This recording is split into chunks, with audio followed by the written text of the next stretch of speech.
and this language helps us. So we got some application to show you how powerful this is. We're going to give you some application of this, show you this is practical. We're going to apply Sharash Ibar and show you why these Christians don't understand what they're reading. They're having 10-hour marathons trying to say the Israelites can't read.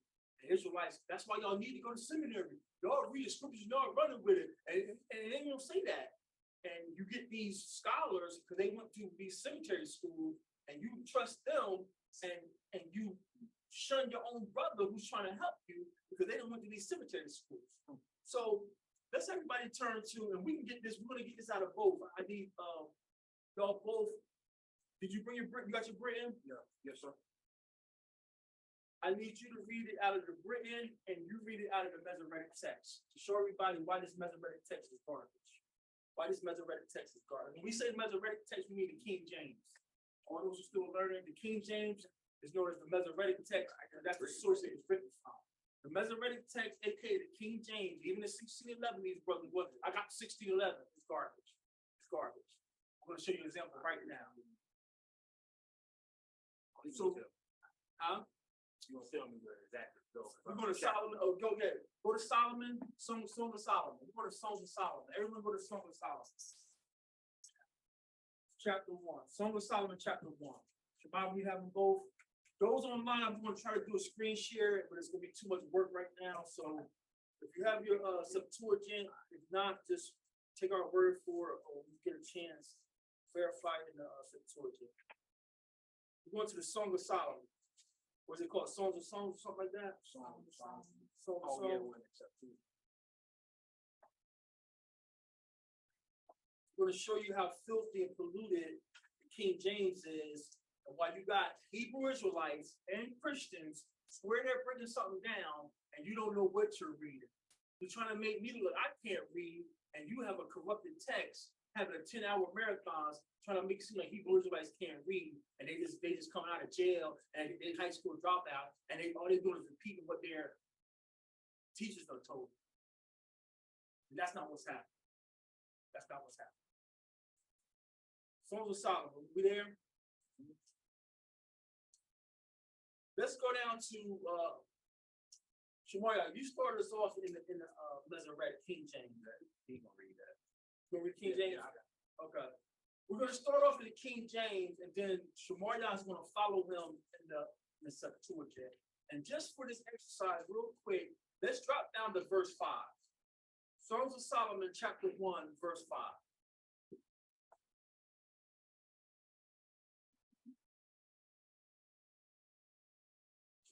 Shema. Read.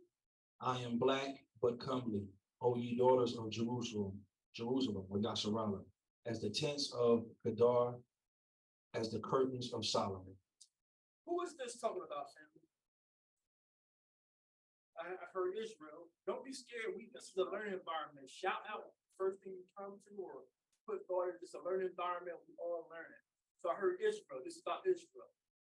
Any others out there? Who is this talking about being black or comely? I agree. It's Israel. All right, 2 for Israel. Any others out there? Any others? One of the women that he was talking to. One of his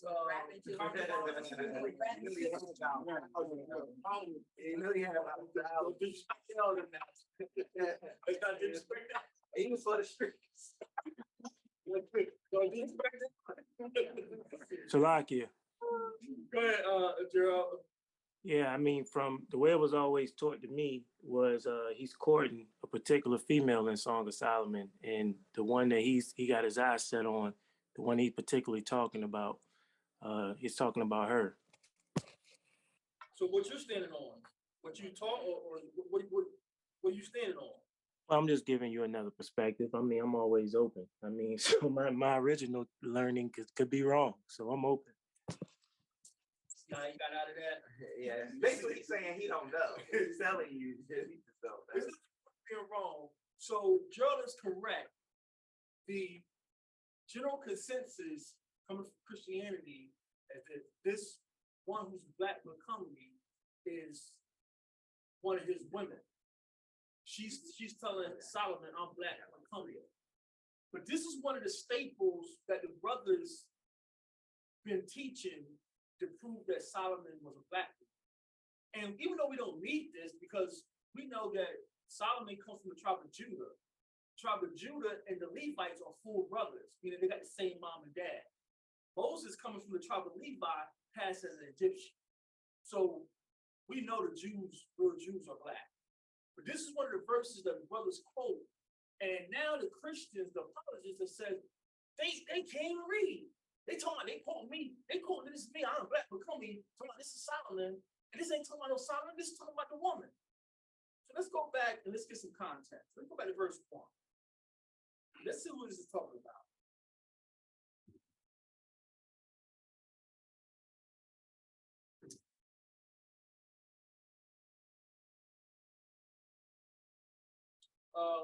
Y'all want to start the KJV first? Yeah. Y'all let them know which text y'all reading from. Yeah. Reading from the KJV, chapter 1, verse 1. The Song of Songs, which is Solomon's. Say what? Which is Solomon's. Y'all got that in your Bibles? This is the Songs of Songs, which is Solomon. So who does this song belong to? Solomon. Y'all see where we're going? Mm-hmm. Right in the first, he tells you these are whoever translated this, whichever elder who's translated this to give it to us, he said these are Solomon's songs, which are Solomon's. So whose perspective is this being told from? Solomon. Y'all see where we're going? Hey, y'all sharp today. Let's keep reading. Verse 2. Let them kiss me with the kisses of his mouth. Uh-huh. For thy love is better than wine. Because of the savor of thy good ointment. Stop there.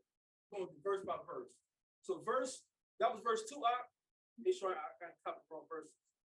Verse 2 says, let him kiss me with the kisses of his mouth. Why did the elder say this is the songs which belong to Solomon, and now Solomon's going to let him kiss me? So Solomon is one of your ladies writing this? And then our elder is going to record this poem that a lady wrote who may not be an Israelite? You'll see the thought process that you ask these questions. When you troubleshoot, ask these questions. See if you can answer. Salakia. Go ahead, Or are you trying to lead me to believe that he's in some homosexuality? Because why would he be writing about a man kissing him? I know it's fetch, but that type of stuff is out there. That type of doctrine is out on the internet. That our elders were kind of fruity. They won't give you no witnesses, but they'll throw it out there like that. So John is not, I know it sounds crazy, but you'll hear people say that. Solomon is writing about a man. So the intro say, these are the songs of Solomon. Now you got a woman talking, let him kiss me. Let's read the Septuagint.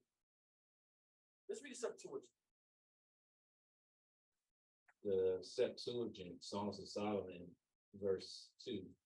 It says, let him kiss me with the kisses of his mouth, for thy breasts are better than wine. Say what? For thy breasts are better than wine. Y'all know the difference? Read the King James again. This is verse 2.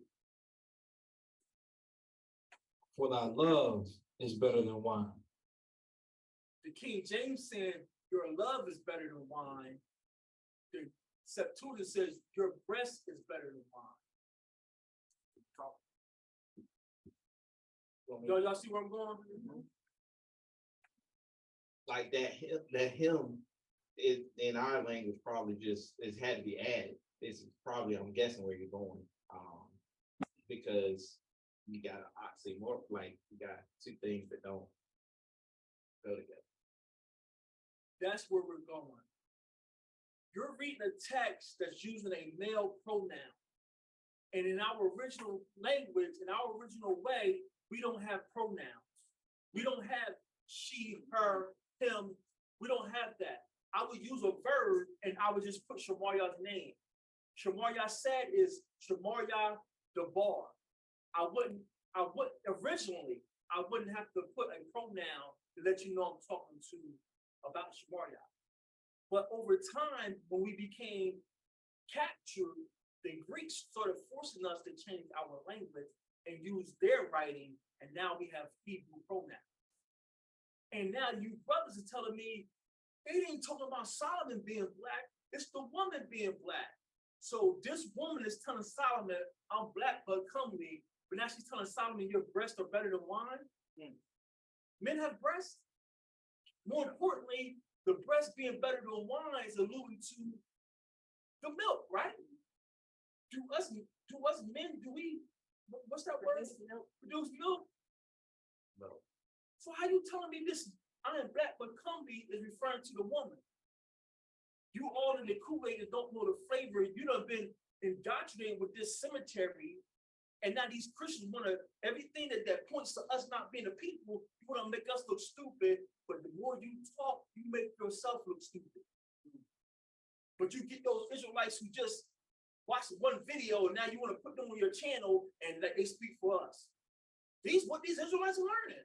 I'm sitting back like, Father, give me the strength. I'm not going to click the link. I'm not going to. But when you get someone like me, you want to rush me off. Oh, thanks, bro. Thanks for your time. But the young 20-year-old who got no understanding, you want to give him like 30, 40 minutes of airtime to see how crazy he sounds. So you can hang yourself. And that's what all Israelites believe. They talking about, I am black but comely, and Solomon's black. This is talking about the woman. This ain't talking about the woman. Let's read this from you. Start at the beginning. Go ahead. Not only that, it wouldn't be if they were just talking about the woman. Hold on. Never mind. I was gonna say because we're not supposed to be with other nations, but it's saying to but so Solomon did for the street. Yeah, Solomon. Solomon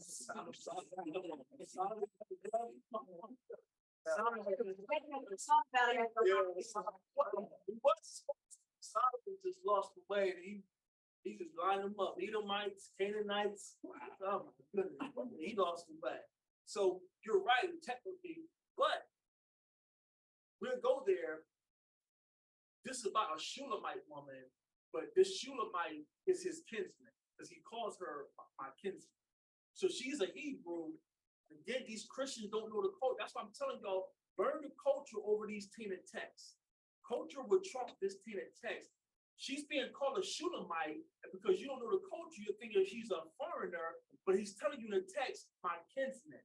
We don't call people our kinsmen like we did in church. When you read brethren and kinsmen in the scrolls, they're Hebrews. So she's a Shulamite, not because she's a foreigner, that's the city she lives in. Did that happen before? We put nicknames on, that's our culture. Messiah started giving the brothers nicknames, you're the sons of thunder. Peter, your name is Copper. That's what we do. Anybody in your hood named Tiny? Lefty? Y'all know, that's what we do. Like, we give Stank. Sister I grew up with, call her Sweet. Yeah. So get over my job, call her son Fat Daddy. So she's a Shulamite, not that she's a foreigner, that's the city she comes from. But Solomon keeps saying, my kinsman. We're going to read it. But, Shamoya, hold your peace. Hold your peace. You be that close for us. Have they ever in the text, think about it, have they ever inside the text misappropriated pronouns? Have they ever in the Bible used the wrong pronoun? Mario brings so thank you. He believes so. Any others? Yay, nay, maybe. I don't know. Come across some in the past. I can't think of a scripture. Have they ever used the wrong pronoun in the Bible? Right. Shmoya, when have they used the wrong pronoun in the Bible? Don't let me down now. I was so like, I know they have, but I can't think of the exact one. I can't think of it. Class you did. Her? Oh yeah. Yeah.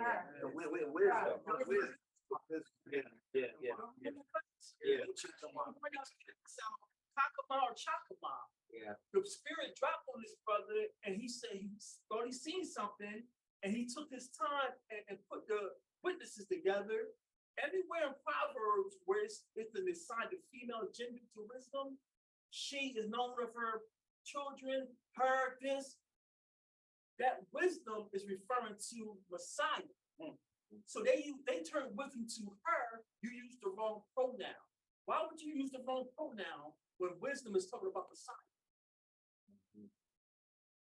Now remember this image I said, pay attention to that red arrow?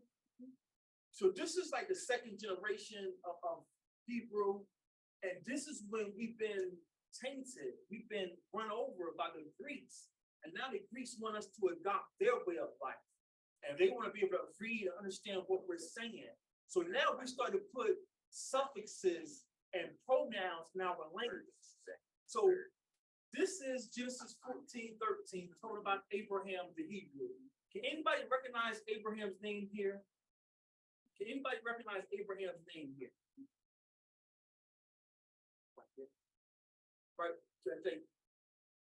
And what relation of the screen is Abraham's name?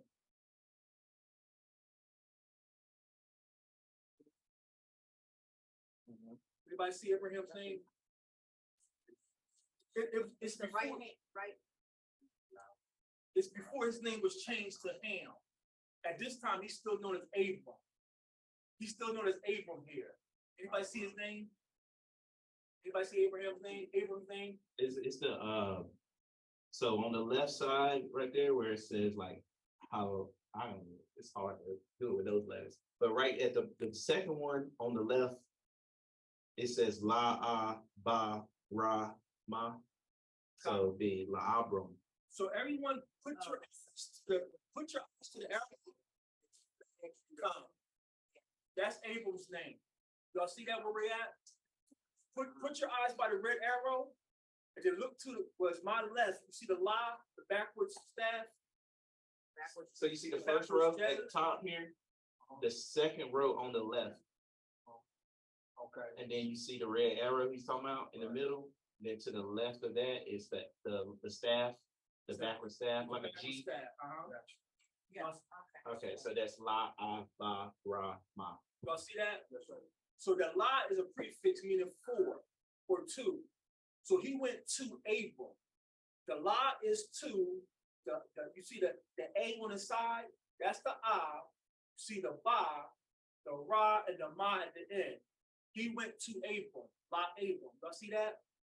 So this man escapes. He went to Abram to tell Abram what happened. Now follow me to the next, to the bottom line. He went to Abram, La Abram, Hi Ibar. Y'all see that? Mm-hmm. And then after Hi Ibar, y'all see the arrow to the Yah. Mm-hmm. The Yah is a suffix pronoun for Abraham. Y'all see that? Yeah. So that Yah is telling the reader, I'm referring to Abraham. He's the Ibar Yah. So this is a new generation where we've been run over by the Greeks, and we got to start using pronouns. So that Yah is referring to Abraham. Y'all see that? Everybody with me? It's like trying to say he or him, something like that. Right. Mm-hmm. Abraham, the Hebrew, Billy, you know I'm talking about Abraham. Now, keep in mind, originally, this is new to us. Originally, we don't have gender, we don't have pronouns. This is a new generation writing this text for us. But that Yah right there is designated about Abram, the Ibar Yah. Y'all with me? Give you another witness. This is Song of Solomon, chapter 1, verse 1. Anybody recognize Solomon's name here? Where's it at? Where's Solomon's name at? Right there with the arrow. Y'all see that? Solomon's name is underlined in green. La Sha La Ma Ha. I see it, but I'm just trying to make my. Take your time. Take it. It's gonna make sense. Because this is very vital to make sense how we're gonna expose these liars as Christians. So this is Song of Solomon 1:1. Solomon's name right there is underlined in green. The first letter is a prefix La. It's the L. The second character is the two front teeth, the Sha. The next character is another L, the La. The next character is the Ma, Shalom. Shalama. The last character is the H. The character that looks like the Afro cone. Y'all remember the old school Afro cone? That's the ha sound. So this is Solomon's name in the new generation. La Shalama, 2 or 4 Solomon. This is Psalms 1:1. These are the songs of Solomon that belong to Solomon. But y'all see that arrow pointing to the ha? Sis? I'm confused. Can we not see this with the regular, No, because we don't have anyone who produced a text in that script. That's why you gotta learn the other scripts by default, because no one's printing Bibles for that. If God gives us life, I plan to produce a Bible with that script. If God gives us life, there are more laborers. So no one has a Bible with these characters. So that's why I told y'all earlier, you're gonna learn the other fonts by default. This is pretty much the one most people use, like Right. our people, like when they come back into the truth, they'll use this. Like most people don't use this. This is easier, Right. but most people use that. So for this demonstration, what I want you to focus on is on that red arrow pointing to the ha. That red arrow is pointing to the ha. Solomon's name is not Shalama. His name is Shalom, meaning peace. So the root of his name, take off that H and take off that L in front. The root of his name is right there. The two looks like a W. That's the Shah. The La and the Ma. That's Shalom. Y'all see his name? The W is the 2 front teeth. The La and the Ma. His name is Shalom. So the first character, the last character, are prefixes and suffixes. La Shalama, 2 or 4 Solomon. The Ha is representing a pronoun. Then you know I'm talking about Solomon and male. So there's 2 characters that we use as pronouns. 2 characters we use as pronouns. But guess what? It was the same character for a sister. Y'all see where I'm going? So if we're using the same pronoun for a boy and a girl, how do you know it's the girl told about let him kiss me? It's Solomon saying, let me kiss her. You see, you not know the language, you don't know what the text is saying. Like you understand Black Israelites, y'all don't know what y'all reading. That's why y'all need to go to school. You need to go to school. You need to go to an Israelite school.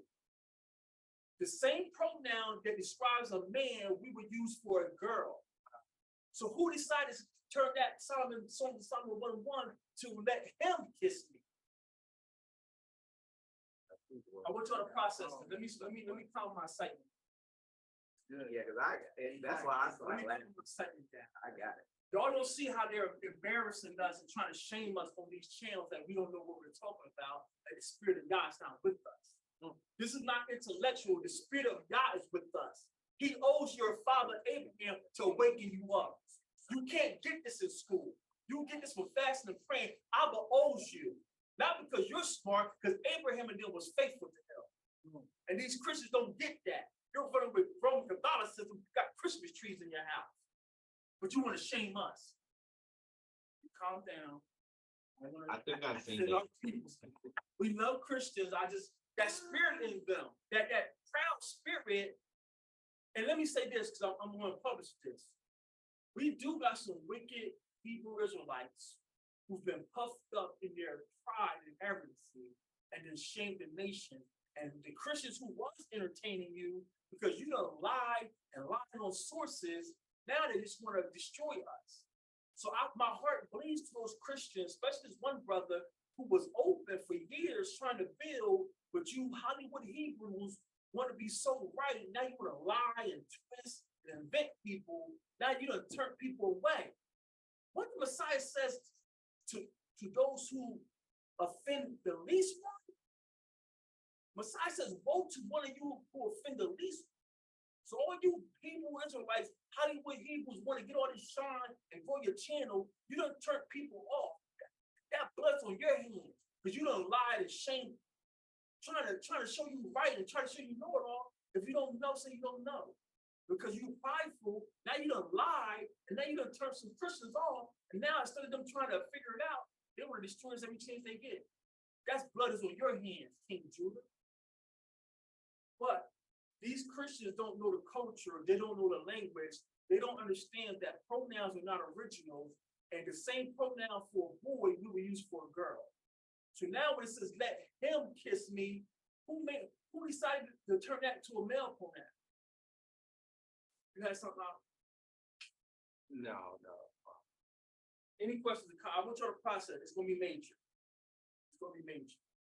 So this is Songs of Solomon, verse 1, and it's talking about it saying verse 2. What do you recognize from verse 2?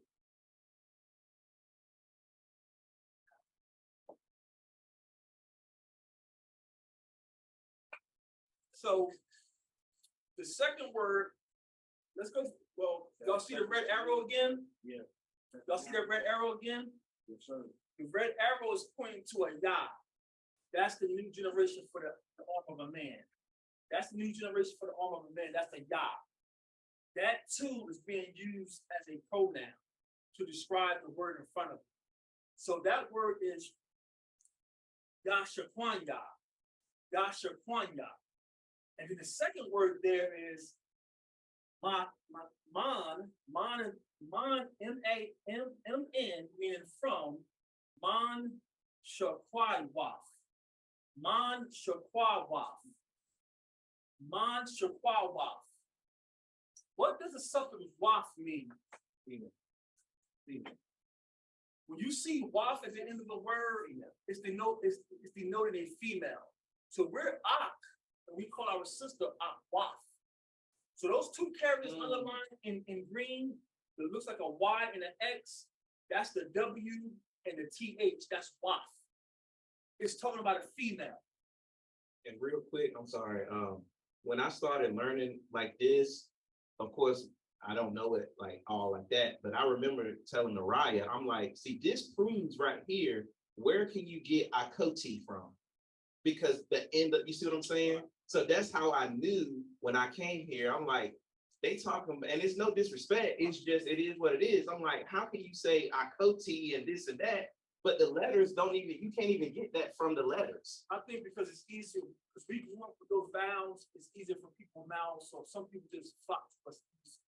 If you don't hear me all the time, I got a fast speech pattern, and I stumble over these because our mouths got to get reprogrammed to speak our language. It's like you ever got your jaw wired, like Kanye, when Kanye spit it through the wire, and I thought he was singing a song. He was like, no, I really spit it through the wire. So it's like, that's what we're doing. We're trying to reprogram our lips and our tongue, but some people, coding is easier because we grew up with the $8 system. But it's really akwaf. Akwaf is sister. But the end of this word is ended with waf. It's talking about a sister. So go back. This is verse 1. The person doing the kissing is Solomon. Not let her, or what's it, let him kiss me? Let me kiss her. Let me kiss her. Solomon is doing the kissing.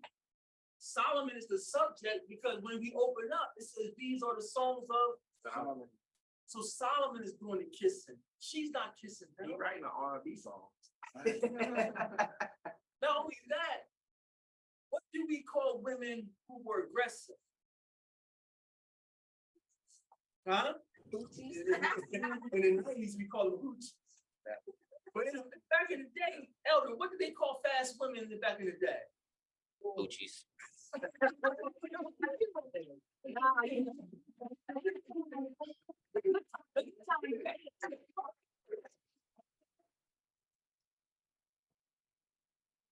Term hussy? Yeah. So fast women, you don't kiss a man, you want to be asked. I grew up in the 90s. You want to take me to prom? Like, whoa, slow down. Like, everything's been reversed. We're so backwards. Don't go. If he don't ask you, girl, you marry him. What? You go get him a ring. So why would this woman be saying, kiss me? No, she's in this culture day and age, you are meet by a woman till a man approach you. So this ain't this woman kissing Solomon. Solomon is kissing this woman. And you would know this if you knew the language, but Don't go to the usual race. They all the time.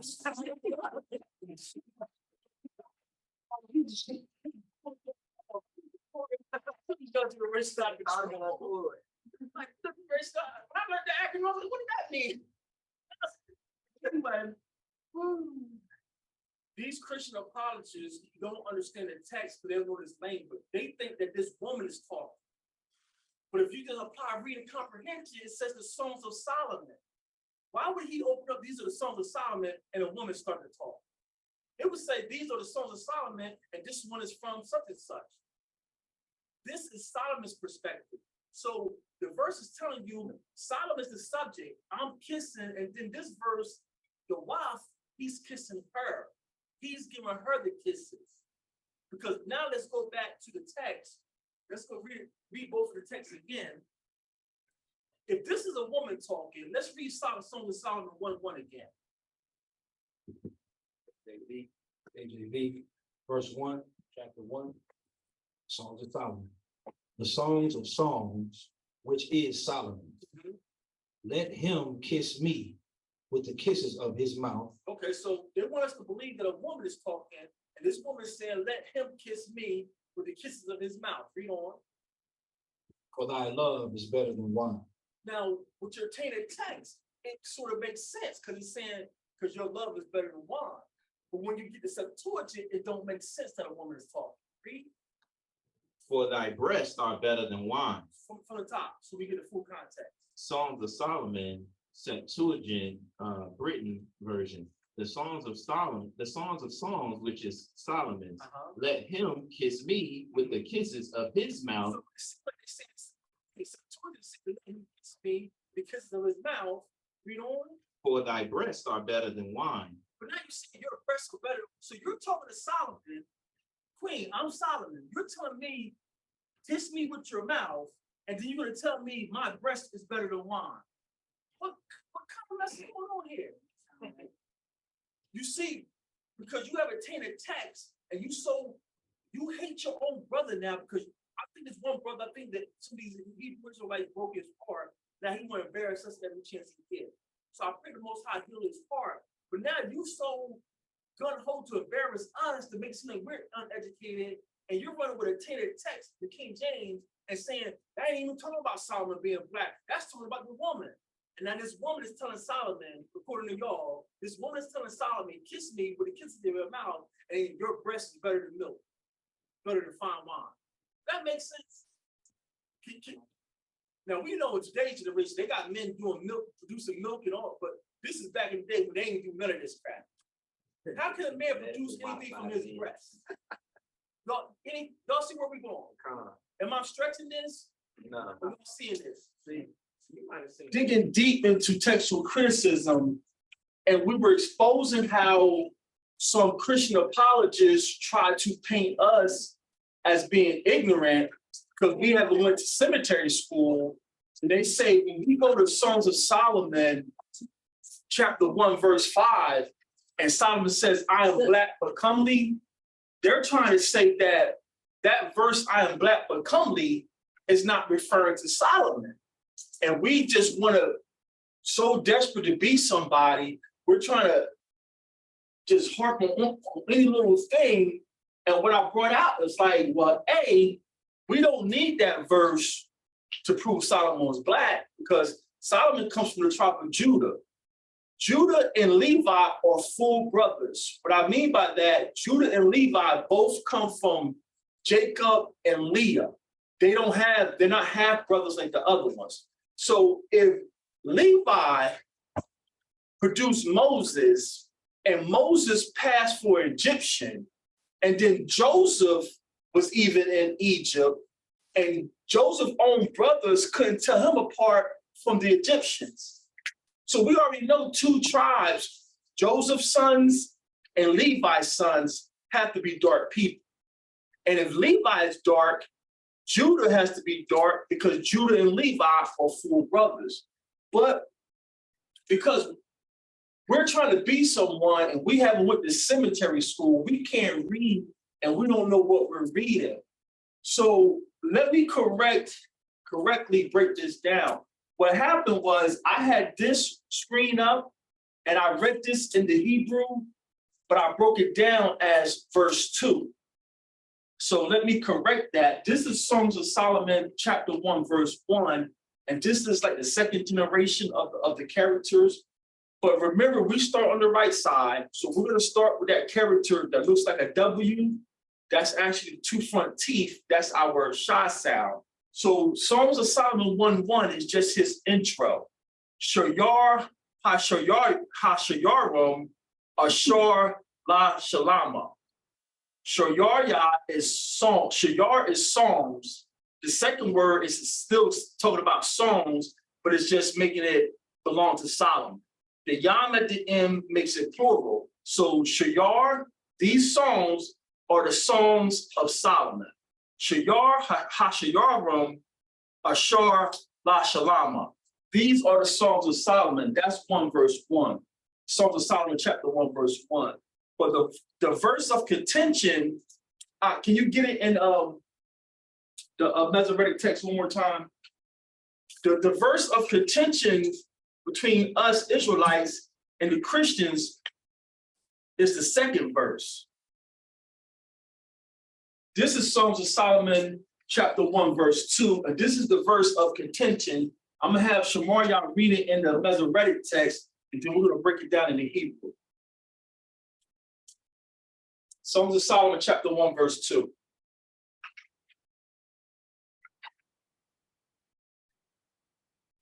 Shema. Read. Let him kiss me with the kisses of his mouth, for thy love is better than wine.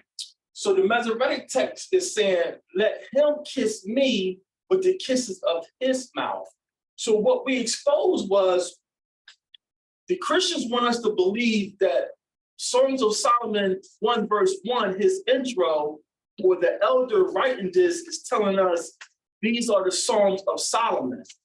But then verse 2 switches speakers to the woman, and they want us to believe the woman is talking, saying, let him kiss me with the kisses of his mouth, and his love is better than wine. And we expose that when you compare this, the Masoretic text, to the Septuagint, the verse doesn't even say his love is better than wine. It says that the breast is better than wine. And we expose that because they don't know Hebrew, they're using the wrong pronouns. Because even in the Septuagint, it says, for thy breasts are better than wine. Why would this woman tell Solomon that his breast is better than wine, alluding to the fluid in the breast? So we're exposing that, A, when you use the Masoretic text, a corrupted text, you don't know what the elders say. But when we put it back in the Hebrew, it indeed tells us who's the speaker in verse 2. And this Hebrew let us know this woman is not talking in verse 2, it's Solomon. This whole Song of Solomon is told from Solomon's viewpoint or his vantage point. So the first word, again, I'm starting on the right side. I'm gonna start with the word that it looks like a Z with a hash mark in it. That's the Yah sound. So that first word is Yah Shakwanya. Yah Shakwanya. The root is right there in the middle. It's 3 characters for the root. The Shakwana. The character that looks like a W, that's the Sha. That's where the root starts, Shakwan. To kiss is Shakwan. The first character is just a prefix, Yah, for referring to Solomon. And then the last character underlined in green is another Yah, referring to Solomon. So that very first word is Yah Shakwanya, the kisses of him, the kisses of him. The second word, family, is the same word, it's just changed to fit the speaker. The manashakwath, Yashakwanya, manashakwath. Kisses, and the kisses are flowing to her. The underlined portion at the end, you see that character that looks like our modern Y? That's the Hebrew W sound. So the character that looks like the English Y is our W sound. The character that looks like our X or the English X is our TH sound, WAF. This is letting us know that a female is being spoken of here. So the person doing the kissing is Solomon, and he's giving kisses to her. And I want you to take a mental note, screenshot this because it's going to come up later. We can change the word by just, it's the same word, but we would transpose letters if we want to change the context of the word. So the Hebrew word for kiss is shakwan. But you see the second word, nashak. Nashak is also kiss. We're just transposing letters. I'm gonna show you what I mean. So those in house, I apologize, I don't have a better computer with fancier software for those online. But those of you who've been doing the legwork, the first word is Yashakwanya, but the root starts in the middle with the sha, the character that looks like a W. So the Shakwana is Shakwan. But the next word also is kissing. It just starts with the na. That character, I don't even know what to say for that character. It just looks like a zigzag. That's the na. So the word in the red box, I put a black box over the vowel. That's what messes us up. I put a black box over the vowel because we don't have vowel systems. This man who made this website, he's using certain letters for vowels, and that's what makes it hard to read. So once I put a black box over that vowel, I know that's nashak, nashak. And nashak is the same as shakwan. That making sense yet? Yes. That's making sense yet? Sure. Nashak and shakwan and nashak is the same thing, kisses, kisses. We just transpose letters to change the word to fit what we're saying. That's why I'm telling these people, if you don't know Hebrew, you don't understand what the text is saying. These scrolls are fubu, for us, by us, and I'm going to show you what I'm talking about. So, Songs of Solomon 1:2 is still Solomon talking. Yashakwanya mana shakwa. Let me kiss her, and then it says, the second row is the mouth. Kayawaf is mouth. And then that word is kaya thawabum. Thawab means good. Thawab means good. So kaya is just prefixes, but the root there is thawabum, good. He's saying, so I'm going to kiss her with my mouth. I'm going to kiss her with my mouth. And good is, and now we know the Masoretic saying wine. The dot right there, the dakya is love. The Masoretic text got us saying love is better than wine. So the dakya is your love, and mayan is wine. But we know the Masoretic text is corrupt. If you compare this verse in the Septuagint, he didn't say nothing about your love is better than wine. He told her your breast is better than wine. And when you kick it, keep it in context, no woman is going to tell a man your breast is better than wine. We have a minor here, so we have to keep this kadash. It just don't fit the culture, it don't fit the context. No woman is going to tell a man your breast is better than wine. But we know a man, it will make perfect sense for a man to tell the woman that, correct? But let's take it one step further. The Christians, AKA the Catholics, AKA the pagans, want us to believe the woman is talking here. And how did it read in the Masoretic text, verse 2? Let him kiss me with the kisses of his mouth, for thy love is better than wine. So the Masoretic text and the pagans or Christians want us to believe that the woman is talking, saying, let him kiss me. Let him kiss me. Well, I'm glad I had to make this correction because I says, now let me take it a step further, make sure I ain't messed the whole verse up. So I said, let me do a quick little search. And this is Genesis chapter 3, verse 12. And this is when Solomon, Salakia, this is when Abram is telling the Most High, you haven't given me any seed, any children. So I just clipped this from Blue Letter Bible. You guys are familiar with Blue Letter Bible. Nathan is the Hebrew word for give or gift. That's where they get their name Nathan from. Y'all know any Nathans? They got that from our culture. Nathan means to give or gift. So, and then perfect example of the Shaquan and Nashak.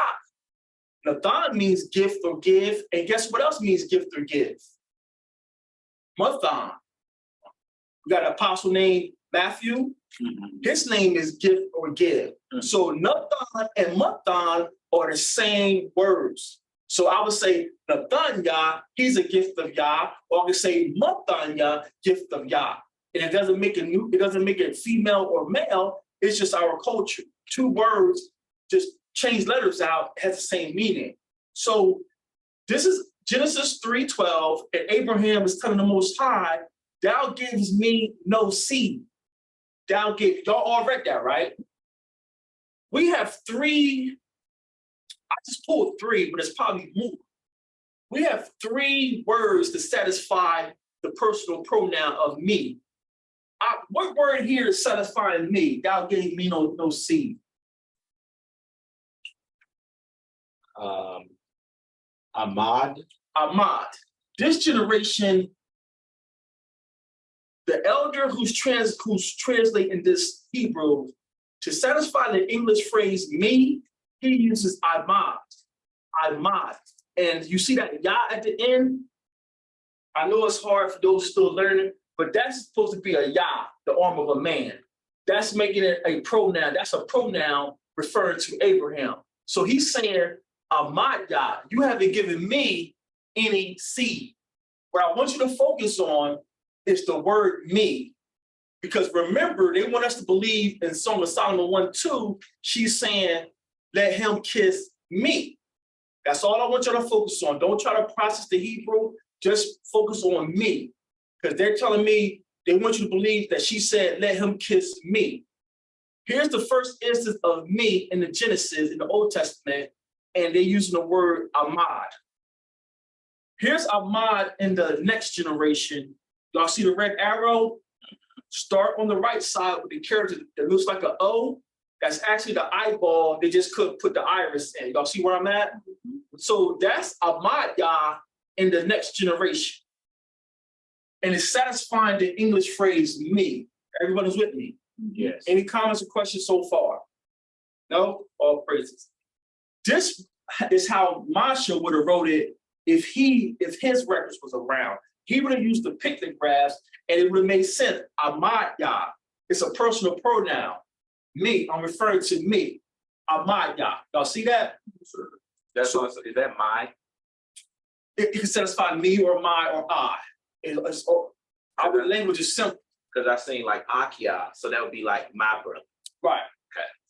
Just for us to satisfy the pagan or English word me, my, or I, these are phrases we would use. So the first instance that comes up is Ahmad Yah, and this is the Ahmad Yah in the original, what we call the paleo or pictographs. The next Hebrew word to satisfy me is Anya. Y'all see the phrase, this is Genesis 15:3, and this is when Most High is talking to Abraham, and y'all see the word me, behold, and then it says to me, right? This time, the writer uses the Hebrew word Anya, and I have the second generation there in the red arrows. Start on the right side, it looks like an A on the side. Then you have the N or the Na, and then you have the Ya. We would say Anya or Anaya, depending on how your speech pattern is, Anya or Anaya. It still satisfies me, I, or my. Making sense? I'm not losing anybody. This is hard going back and forth. So it kind of makes it confusing trying to interpret. I know. I just want you to focus on Songs of Solomon 1:2. They want us to believe that the text says, let him kiss me, right? So far, we went over two Hebrew phrases that we use for me. That's all I want you to focus on. And this is the paleo again. the two green red arrows, that's Anya. The A, the A, Na, Ya, Anya. And this is Songs of Solomon 1:5 again. Shakar Anya, black am I. Black am I, thanks to Shemarya, Noriah, the spirit of the Most High. We know now that second line says, Wa no Wa. Shakar Anya, black am I. Wa means and, no Wa. I'm black and comely. Solomon is telling her, I'm black and beautiful. Not that I'm black, but beautiful. So Gerald pointed that out. He was on to something. When you put it in the English saying I'm black but beautiful, you make it seem black as a negative because you say but beautiful. Black is black. I don't need no but. Black is black. So all praise to Gerald being a Berean. Gerald brought that out. We kept digging it, and right on live television, Shemoya seen it. He says, well, that second line starts with why. Why no why? Shakar and Yah, black am I, why no why? I'm beautiful. And then that fourth word is banwath. Banwath is daughters. Daughters. So again, it's letting us know this is a male talking because he's talking to banwath. So when you don't know Hebrew, and you think you got a Greek education, you've been to cemetery school, and these Israelites can't even read. They're so retarded. They're criminals coming out of jail. You don't know what this is. Deuteronomy 30 going to heal you when you come back to this law. The Most High is healing us.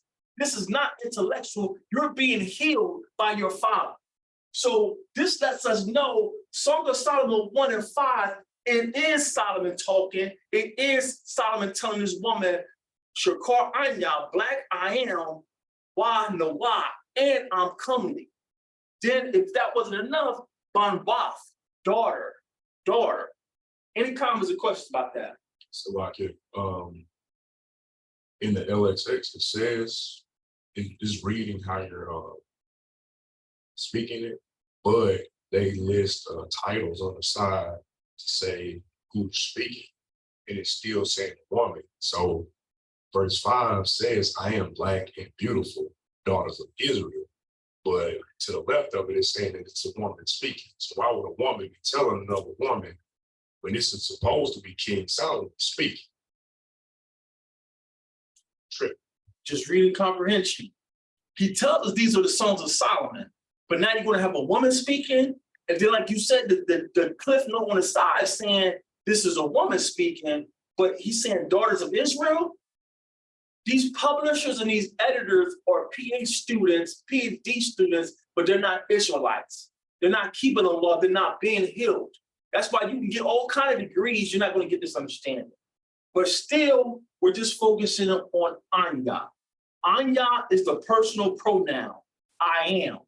Anya will satisfy I, me, or my. Everyone see that? This would be Anya in our original. The Anaya Anya. We can use this to satisfy I, me, or my. Next witness, 1 Kings 20 and 2. Again, we have the English word me.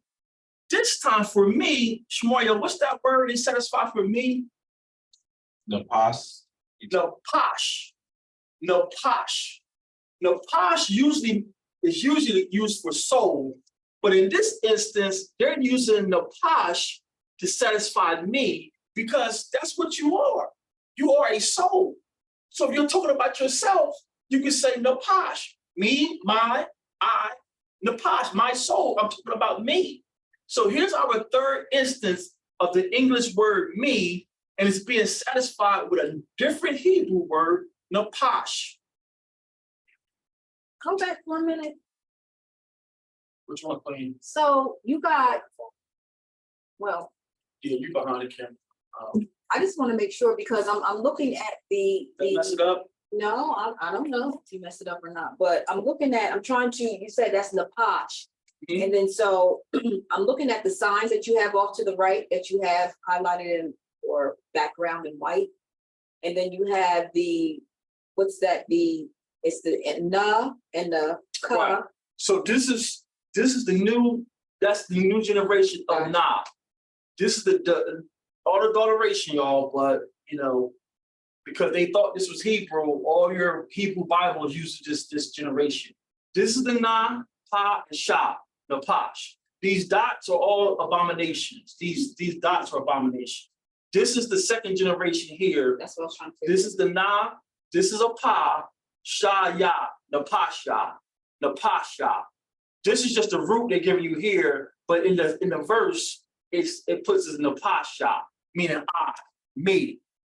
So here's a third Hebrew word that satisfies the English me, the Pasha, me or my soul. It's gonna make sense in the end. Great question. Y'all see where we going?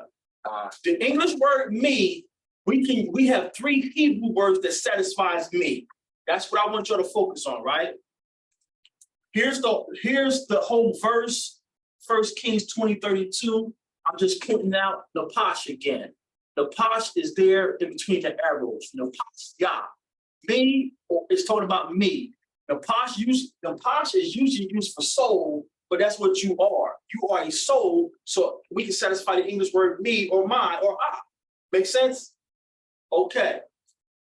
This is how we would write it in the hieroglyphs. If Masha and Abraham was here, we would use the C for Na, the mouth for Pa, and then the two front teeth, the Pash, and that can satisfy me, my, or I. Make sense? Make sense? Did I spell that wrong? So the English phrase me, we have at least three, and I think there's more. I just ran out of time. I think I was going to pull all of them just to kill these Christians, but I'm not trying to kill the Christians. I'm trying to help them. So I love them, but my patience is growing thin with them. So you want us to believe that the Songs of Solomon, and this is Song of Solomon 1:2 at the bottom. We have three words that satisfies the English me. Songs of Solomon 1:2 in the Hebrew. Y'all see any Hebrew word for me in that verse? Check all the lines. Any of those three words in that verse? No. So how is she saying, let him kiss me? We don't have no Hebrew word to satisfy me in that verse. Screenshot this, double check me. This is Songs of Solomon 1:2. Read it again in the Masoretic text, if you don't mind. Songs of Solomon, chapter 1, verse 2. Let him kiss me with the kisses of his mouth, for thy love is better than wine. The Masoretic text has this woman speaking, and this woman supposedly says, let him kiss me. When we put this back into Hebrew, there's no Hebrew word in that verse 2 for me. There's no Hebrew word in verse 2 for me, I, or my. Y'all see that? Just take your time. I just want to make sure we just ain't glossing over these texts and going. I get excited, I'm coughing up. I'm like, wow, I should have slowed down and really broke it down. Songs of Solomon 1:1 is Solomon's intro. These are the Songs of Solomon. Solomon 1:2, he's saying, let me give her kisses. Let me give her kisses. Ma, in this instance, is the flow. So kisses are flowing, and then the waf lets you know the kisses are flowing to her. To her. And then if that wasn't enough, when you get to verse 5, he says, daughters of Israel, Jerusalem, Banwaf. Banwaf. So this is me making correction, and then we just take it one step further. This is how we know Songs of Solomon 1:5, I am black and beautiful, is Solomon speaking, telling this woman, I am black and comely. This woman is not speaking. Any comments or questions about that? Did it make more sense when we got to the end? Makes sense. Basically, you're saying that there's no words for me in there. There's no words. There's no way she could be saying, let him kiss me. And when we put the verse in Hebrew, none of these words at the bottom there is the equivalent of me, I, or ma. It's Yashakwanwa, Manashakwa, Kawawa, Kaya, Tawabum, Dadakya, Mayan. Mayan. Let me give her kisses. And then this part is coming from the Masoretic text. That's why his whole Bible is, this man who made this website, he's still using the Masoretic text. So he's still following the corruption that even though Solomon is speaking, he got Solomon telling her, your love is better than wine. And Solomon didn't tell her, your love is better than wine. Solomon told her, your breast is better than wine. Any comments or questions about that? T had a comment here. Go ahead, sis. I don't know if she want to unmute.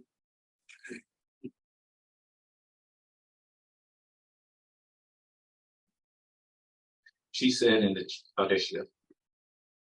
I was just wondering, you said Amadia, Anya, Napash, all equal, I mean, all mean me, my, and I, or is it only, it means me? So three. All three. As it All is, three. we can use these three words at the top. We can use that to satisfy the English personal pronoun. So the personal pronouns in English is I, me, my. We can satisfy them with Napashya, Amadya, and Anya. All our phrases in Hebrew satisfies those pagan words. And we keep having to adapt our language. Like Chef uses a word, butcher it up, Ayanabar. Ayanabar is a modern phrase to say you're welcome.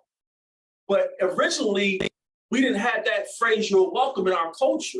When we started coming around the Europeans, we get thank you and you're welcome. So our ancestors came up with Ayanabar to say you're welcome. So Ayanabar is not necessarily wrong, it's an adaptation of where we're around. Like right now, we got computers and internet.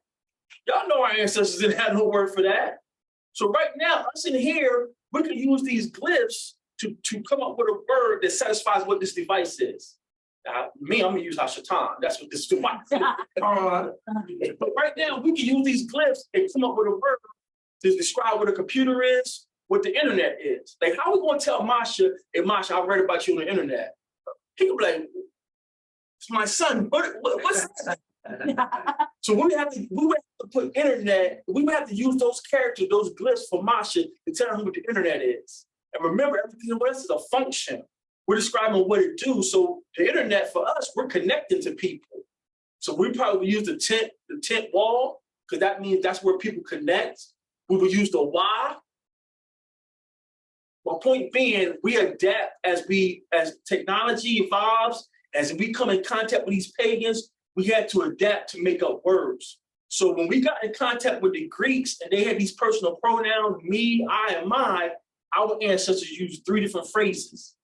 But we don't find these 3 different phrases in the Song of Solomon 1:2, let him kiss me. Just me is nowhere in that verse.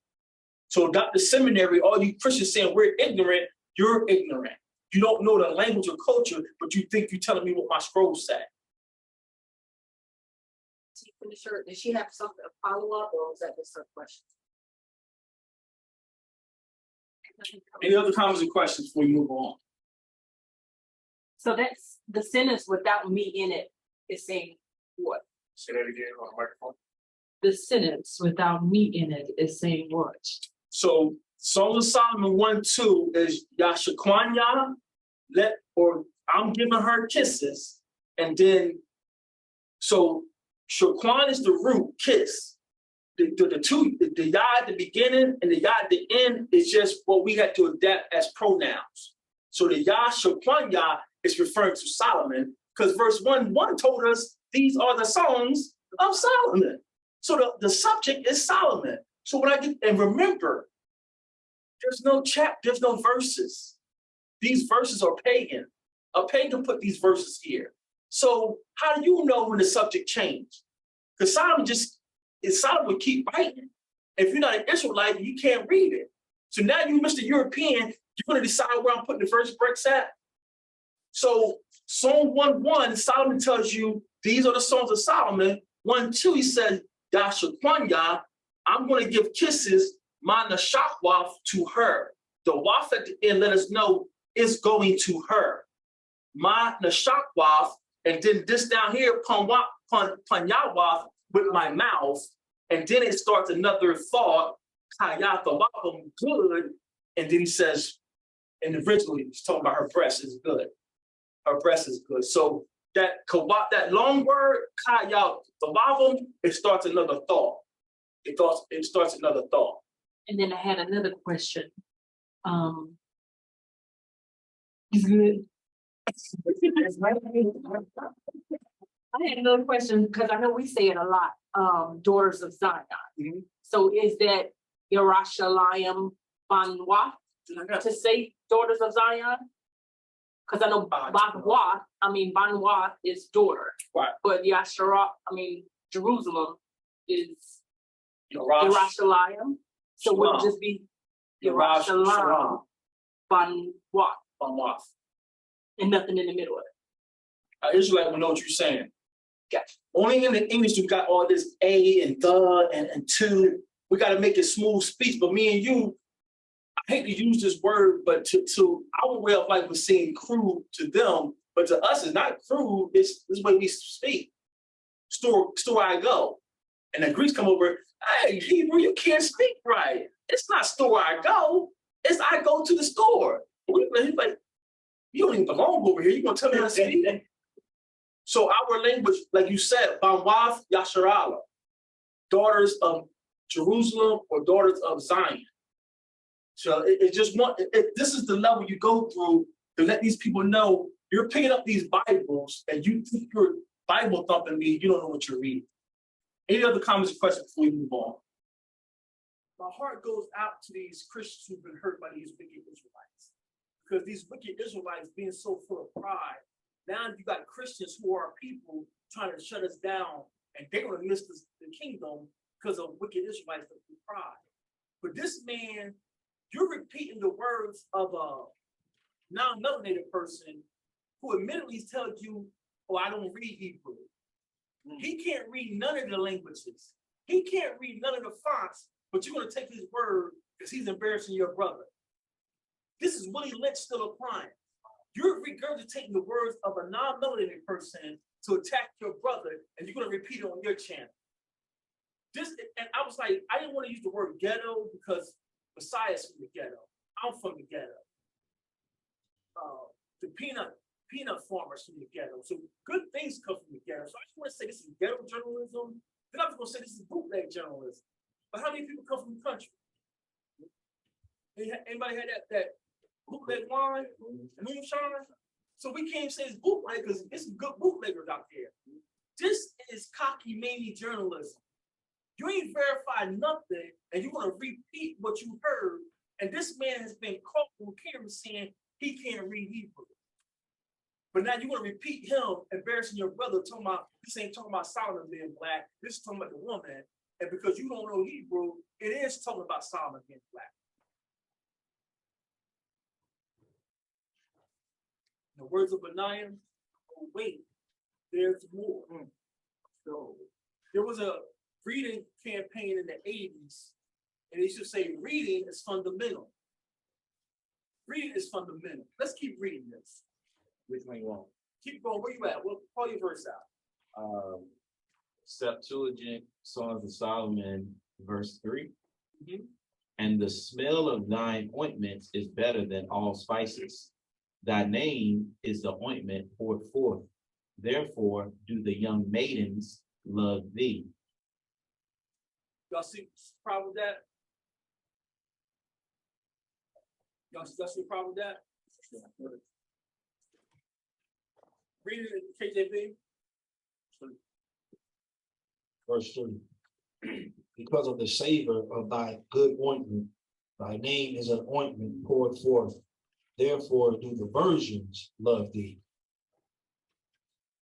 This is when you gotta know the culture. Virgins refer to men as well. So we would use the word virgin for a man too. So still, you running with someone's cockamamie bathroom hoops talking about this black person is not Solomon, it's a woman, and it's not the woman. It is Solomon. Let's keep going. I didn't want to keep driving home this word textual criticism, but that's what we're doing. Keep reading. Verse 4, Septuagint, they have drawn thee, we will run after thee for the smell of thine ointments. The king has brought me into closet. Let us rejoice and be glad in thee. We will love thy breast more than wine. Righteousness loves thee. So again, you want me to believe a woman is talking and a woman is saying I'm black becoming, but then she's referring to Solomon's breast. Is this making sense? No. Do we have breasts? We have chest. I don't know what a woman would refer to a man's chest as, like his bosom. Let me lie in your bosom. That, like the old-fashioned English word. So she wouldn't be saying, let me lie in your breast. So if, like when they say the breastplate, they're talking about That's a the plate that goes on the breast of a man, that the men would wear the breastplate. Right. So I'm just trying to. great point, great point. And that's talking about armory. So Yeah. in their generation, they would know that's for a man. Because sisters go to war, sisters ain't supposed to go to war. So that's a great point. And to combat that, it's like anyone in that generation would know that's referring to a man's armor. So that's a good point. But their argument there was hold up. That's for a man. So Salakia. Right? Then again though, because with my mind going, I'm waiting for you to get to verse 5 and 6 because I got a thought.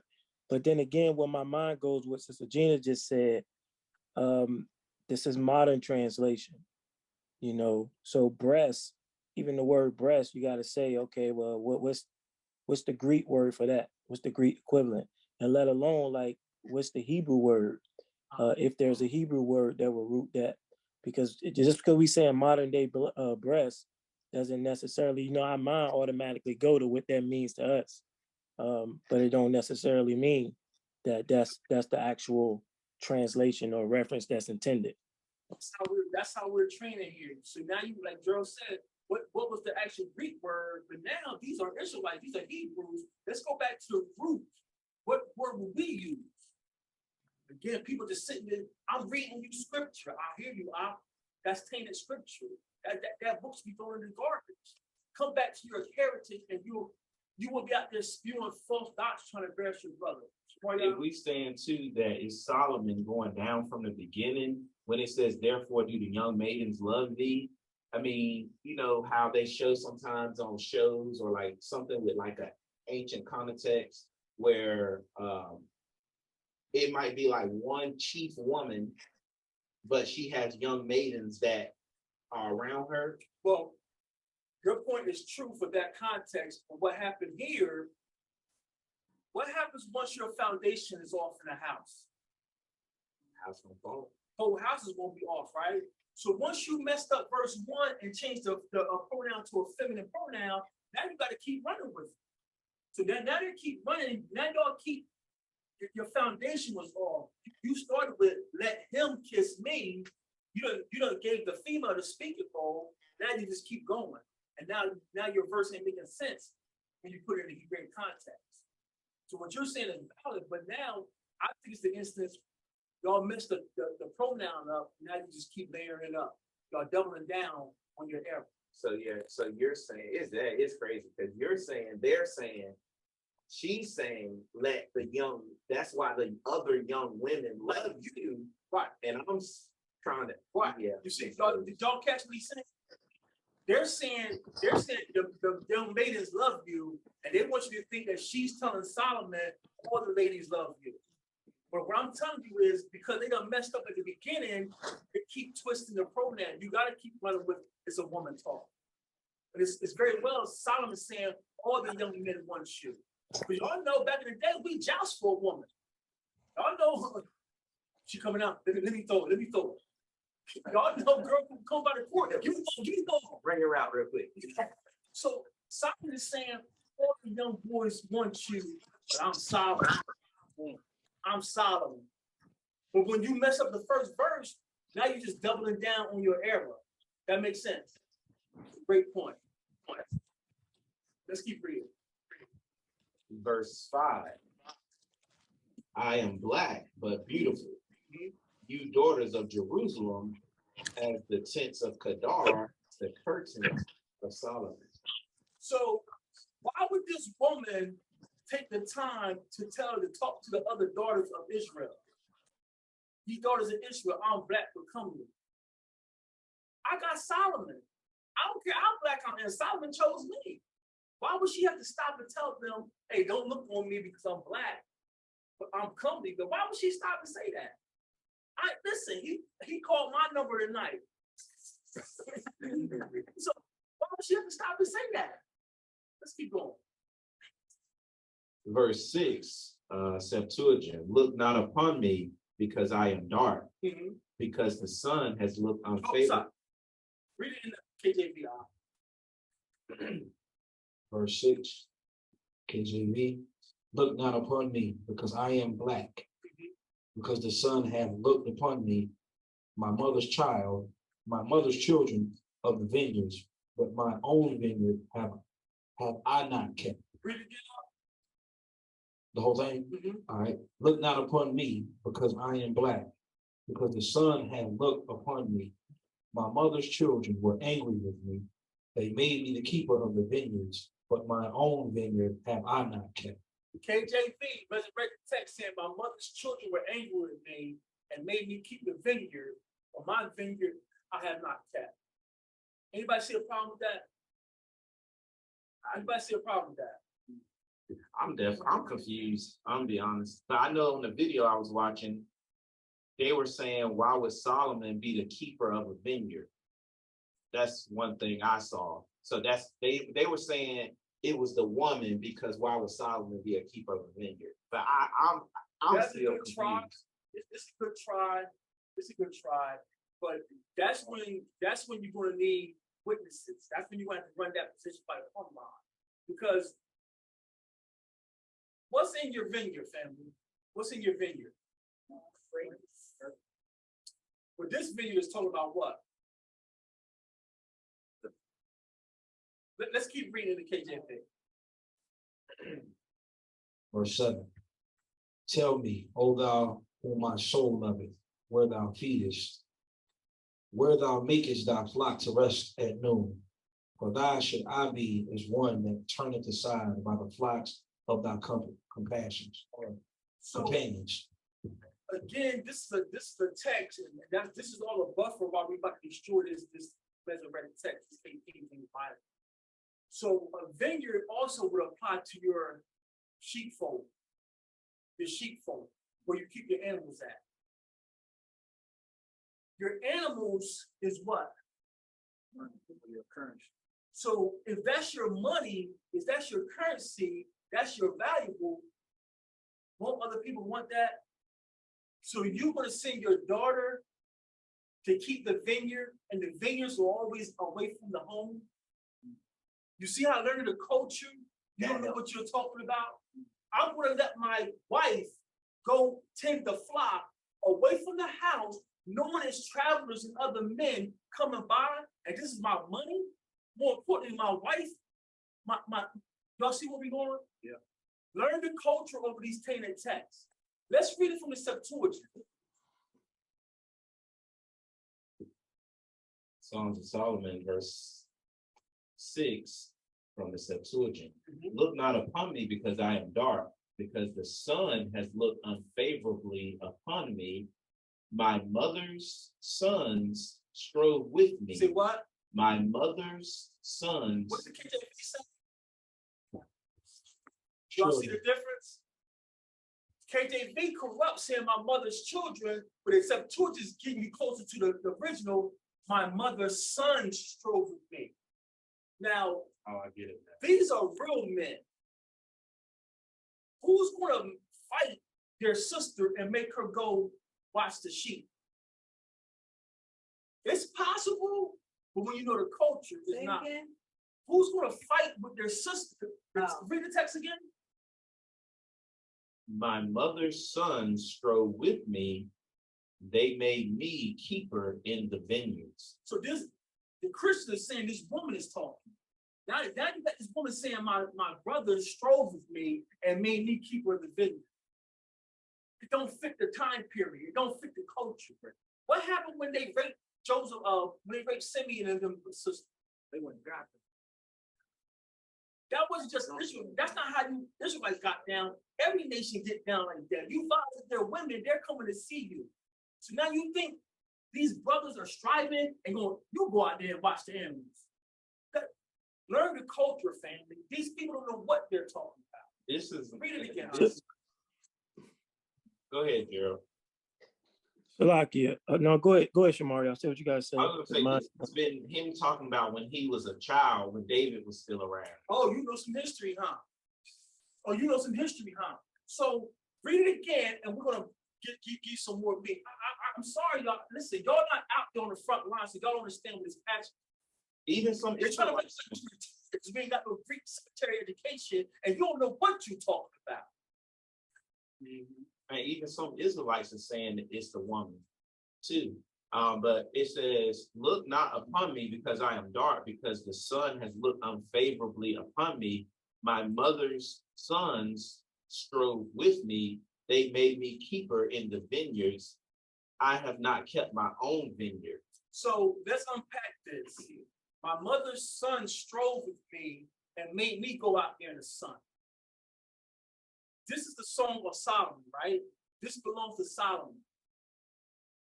Which order was Solomon born among David's sons? He was like the baby. He was like the baby. Solomon's like the last one. Remember Bathsheba? And then the first boy died, and the second one was Solomon. Solomon is one of David's last sons. Now, he could have had more after Solomon. We don't have no text to verify.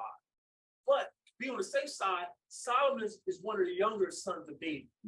So the text is saying my mother's sons, but his brothers, they were all, contextually, he could be speaking about his half brothers. Because what was his father? And how did his father start off? Multiple wives. You see where you're going.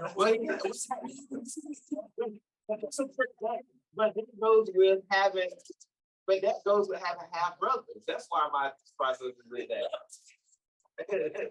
That goes with having half brothers. But no, the answer I was looking for was his father, David, was a shepherd.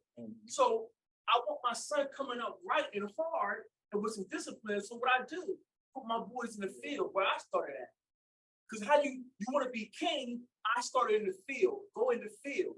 So now you see how this makes more sense? It looked like to me too, if the older brothers make the younger siblings do stuff they don't want to do. That's why he says, my mother's son strove with me. By the time Solomon was born, David had grown sons. Remember, David started having sons. His first bride was Saul's daughter. So by the time Solomon was born from Bathsheba, David got grown kids who are warriors, who think they're going to be next in line for the kingdom. You see how culturally this makes more sense than this woman going. This is what you get on these Christian channels and Israelite channels because y'all don't have the spirit you want to sing. Let's read on. So, Salakia, can I say, all right, and can I say this before we proceed? This has always been something that rested on my mind when it comes to this, and I think it's the right time to get the clarification. So, so here's the thing, like I was just saying about what Sister Gina said about the breastplate and modern translation. We're nationalistic people. We're not racist. It's not about race in the scripture, especially in Hebrew time, what we're reading right now. And I always look at this, it sounds like it's a colorism tone. And the whole little colorism byword being labeled as Black, you know, as a race and all of that stuff didn't come into way later, right? So when this translation right here, you know, I am Black, first of all, he wouldn't have said that. We know he didn't say that.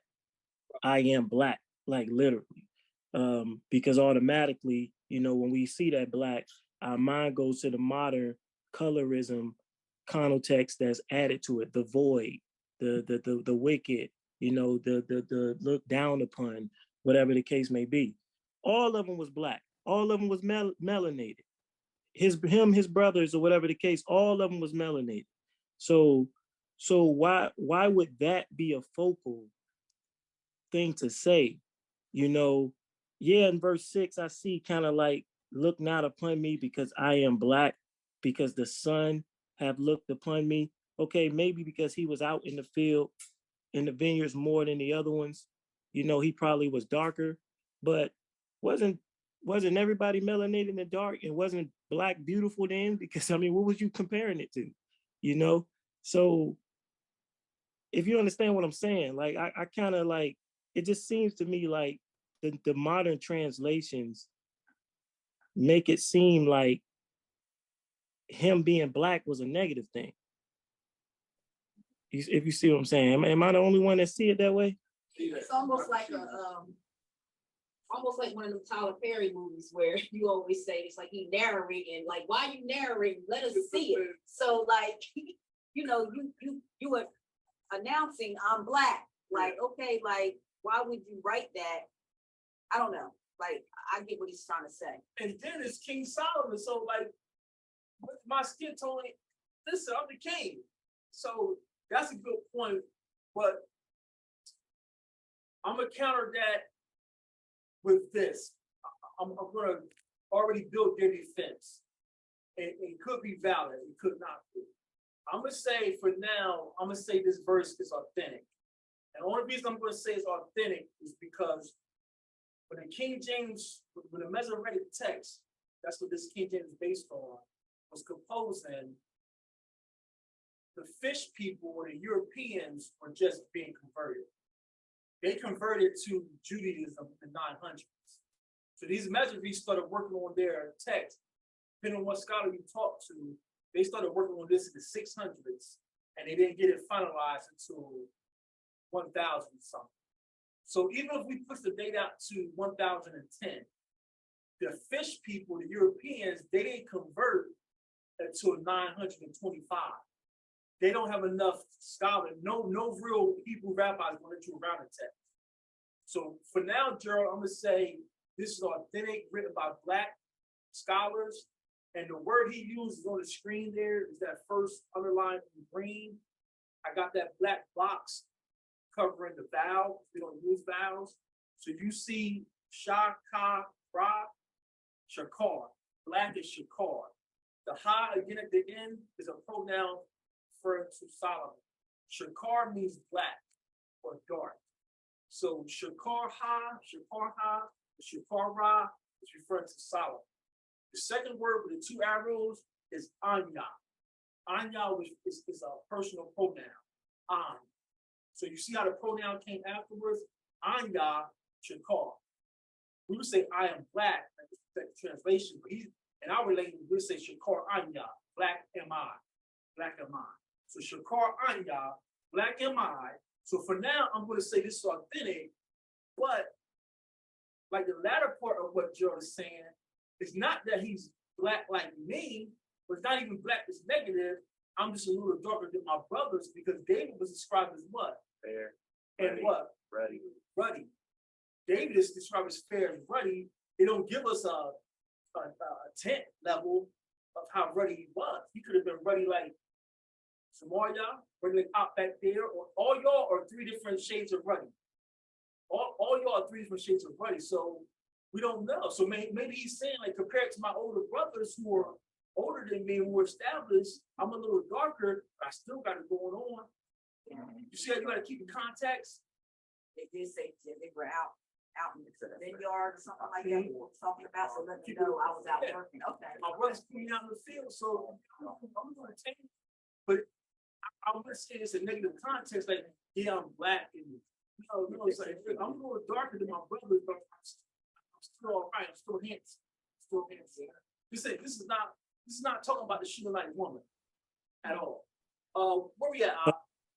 Go ahead, Joe. Yeah. Well, So I agree with you because I looked at the Strongs, the 87838 with the Shakor, like you said, and then another verse where it was referenced to, it was talking about like the leprosy, like if the hair is not Shakor, if the hair is not black, then it was leprosy or whatever. So it's the same Strong. So I agree with you. It's talking about the color black, as we know, or darker, as far as like skin or hair or whatever the case may be. But like I said, just being the time where the Ish people already start to take over, it just sounds like a colorism undertone, because back then would his brothers be treating him? You come from Bathsheba, so you a half brother, so maybe they'll be treating him different for that. But would they be treating him different because he was darker than them? Like did that? did that mentality always exist before they made this racial thing? I think that's kind of like what I'm thinking. He probably wouldn't have said but beautiful. But it's probably no Hebrew word for but. So he might have just been saying, I'm dark and I look right. Yeah. I'm Shakar Wild, Right. I'm black and beautiful. Yeah, that's a good point. Because when you say but beautiful, then that goes with what Gerald is kind of saying. But if he never said but, then he's not taking the black as a negative. Yeah, that's a good point. That's a good point. We don't have a Hebrew word for but. So it very well could be. What's that? I was shocked. Yeah, that's a good point, Gerald. That's a good point, Shamaria, too, because it could very well say I'm black and beautiful. We don't have a Hebrew equivalent for but. That's an observation. I guess that's what it's saying. Why? Shakarha Anaya or Anan or Ananya. Why? Now, I should look up the word for beautiful. Look up the word for beautiful real quick. See what words we matched up right here. If that's the truth, then Shemaiah just nailed it. Marai, didn't you say the wad also means beloved? The wad means beloved. So Shamar, didn't you just say the wada is the word that's being used right there? The one starting with the wad. The Y character, we're trying to see what word. I guess they say comely in the other one. What's the Hebrew equivalent of comely? No, wah or not. That's it. No wah. So that's wow. No wah. See, that's what he did say, Gerald. That's that kept wow. I'm black and beautiful. I'm black and just what happened. So I was questioning. I didn't check the whole verse. So wow. So the beginning of this verse, remember, family, just reading, we start on the right side. So the very first word is underlined. It looks like a W. That's the two front teeth. That's shop. So that very first word, I got a black box over the vowel system because we don't use vowels. So that first word here is shakar, and the ha is just a pronoun. So it's saying shakar ha or shakar ra. Anya. Anya means I. It's a personal pronoun. So black M-I, and then the second word, wa comely, wa no wa. And I'm black and comely. I'm black and beautiful. Like Shamoya pointed out. Most of your scriptures start with wa. And he said, and he did. That's what Solomon is saying. I'm black, Shakar Anya, I am black, wa no wa, and comely. Which one is comely? The second, the two arrows. This is comely. This is comely right here. Why? No, what? You don't need that A, the I, you don't need that. All you need is the last two characters. The wa, na, wa no wa. I'm black and comely. He said, that's me. I'm black and beautiful. He didn't say I'm black but beautiful. It's game's over. And then that's mic drop. The next word right there, daughter. But now Banwa. Yeah, Banwa. So that shows like what he's talking to. It's a male talking to a girl. Right. Game over. You see the levels we go through to let y'all know we know what we're saying. So you on your channel trying to embarrass us when you went to seminary, and you want to repeat the words of a white man to embarrass your brother. Talking about they quote about Solomon's black and comely, and it's talking about the Shulamite woman. It's not. Solomon is saying, I am Shakar Anya wa Nawa. I'm black and comely. See the levels we go through? Wow. Well, on down, I don't know why he said as the curtains of Solomon, like talking in the third. Now remember, this is a translator. When our elders got this, oh yeah, okay. So they're doing a third person. Okay. They're doing a third person. He would say, if Solomon want to keep in the first person, he would say as my curtain. Right. So, wow. Now, man, this is game over, really. But let's go to verse 13. We're gonna do a comparison again. Let's go to verse 13 in KJV first. So the Solomon, we ain't gonna get to the real lesson today. We'll bring you. Put it up for next week. This wasn't lesson.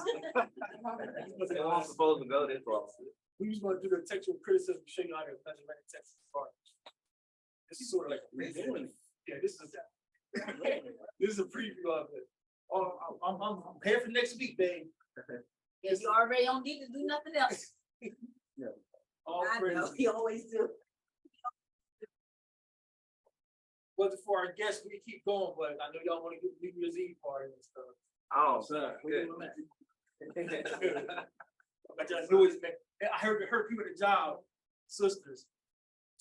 I had to go way across town to get some collars. I'm like, I need them. You make a black eyed peas? The man in me wanted to say, where's that in the Bible? And then this other sister, now I ain't making that. I'm making some chitlins. Man, I put my headphones on. Yeah, I put my headphones on. I'm making chitlins. I'm making chitlins. Oh, goodness. This is deep, though. Our people are lost. This is deep. So we're gonna park here. We've got 2 more slides. Let's say the sexual criticism next page. So let's read Songs of Solomon 1 and 13. You know what? I'm gonna pick 2 more verses out. We're gonna break bread. So let's compare verse 13. Y'all. Sure. Verse 13. A bundle of myrrh is my well-beloved unto me. He shall lie all night betwixt my breasts. So again, it seems like a woman is talking. He shall lie all night between my breasts. So there's something there. Is the woman now interjected into Solomon's poem? Is he letting her say something? Something there, right? Read it in the Septuagint, please. Songs of Solomon, Septuagint, verse 13 says, my kinsman is to me a bundle of myrrh. What?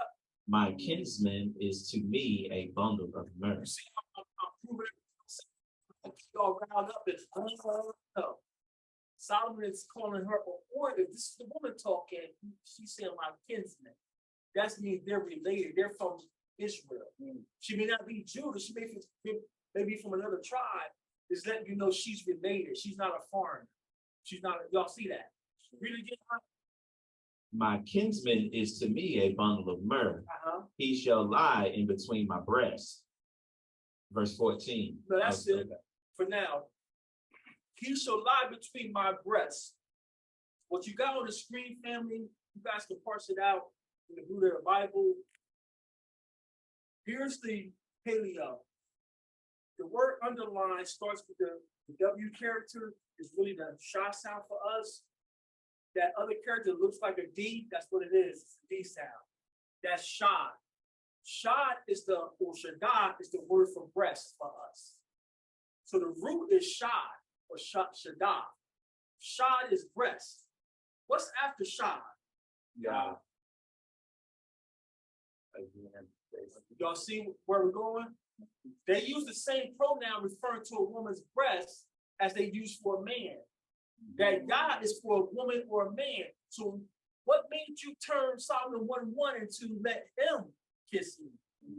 Because you don't know the culture or the language. It's very well Solomon saying, let me kiss her with the kisses of my mouth. But these pagans, you don't know our culture. You see the pronoun and you turn let him. But when I get here, we know a man don't got breasts, and it's usually the same pronoun. Am I the only one saying this? See, am I in left field? You see the level we go through? You see why we value what we have here? We're not trying to recruit you. This ain't for everybody. People want that fast food meal. Just tell them we Hebrews. No, I want to prove it. I want to prove we have the truth here. Everyone ain't built for this, man. You got these people just want to get views and send that super chat. Don't forget to send the super chat. Hit that like button. Miss me with all that. Miss me with all that. So the word here, shad, is breast, and shayah is referring to the woman's breast. Y'all see that? And then the next screen. SELAH. Go ahead. Oh no, I want to cut you off. Go ahead. I was waiting for you to stop at a sentence. So I just appreciate that. I just clipped this from Blue Letter Bible to show you that the word here, breast, is shad, and the shayah makes it referring to the woman. So pronouns for us is not natural. We had to develop this for the Greeks to us that. But initially, we use the same pronoun for a man and a woman. Then later on, they started saying the new generation of Israelites, now the fish people involved, they started changing the pronouns. Now if I'm talking about a woman, I'm going to use the wah. And if I'm talking about a man, I'm going to use the Yah.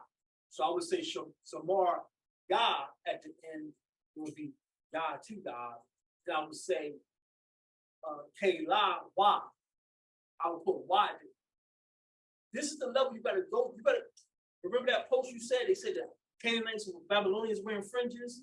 I said, they got to give us a time period. You just can't find a text and then say, I got you. Time period, who edited this? What was going on? We taught the world. We taught the world. Everyone learned from our ancestors. So you see a Canaanite with fringes on, he's trying to be Daniel. He's trying to be Joseph. So you just can't, I found something. These Israelites don't know what they're talking about. You don't know what you're talking about because the Ruach of the Most High is not with you. Joe, you had something out?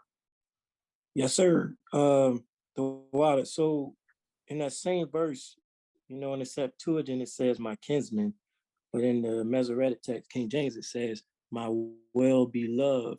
So that made me think, okay, beloved, does beloved always indicate relative or family? Something like that, because it'll make me look at beloved differently. So when I hit the Strongs for beloved in that verse 13 and 14, it's confusing me now because it's H1730 and it's Dode, D-O, whatever, I guess the Hebrew. Yeah, but yeah. So, but then it says though, like beloved, love, uncle, loved one, beloved, and then uncle. So I'm like, what? Because uncle is kinsman, that's like relative, but the other uses is I'm confused of when would it be used as like loved one, like the opposite sex intimately, because we know the most high refers to his son as his beloved. That's family, that's kin, so where do we see in scriptures where beloved is used and it's not kin? Because now I feel like they throwing two different directions at you. So how do you know which one is what? I would say always if you understand what always kick it, keep it in context, and put the whole verse back into the paleo and see how that word is being used.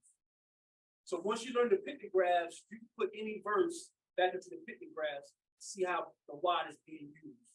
If the word is David's name, he's the beloved of the Most High, and then like you're saying, we say beloved. I grew up with, that's what beloved. Let me talk to you for a minute. Beloved. So beloved means, I got love for you, or, could mean like something. It's always been how I say beloved. You always got to, y'all know we're animated people. Up north people use it. Right. Eshawn Burgundy used it because he say that to me on sometimes. Right. It's up. Beloved, let me talk to you for a minute. So my inflection and my tone and my facial, you know how he's beefing. Let me take my boots up. God said, beloved, what's up? He just greeted me with Joyce.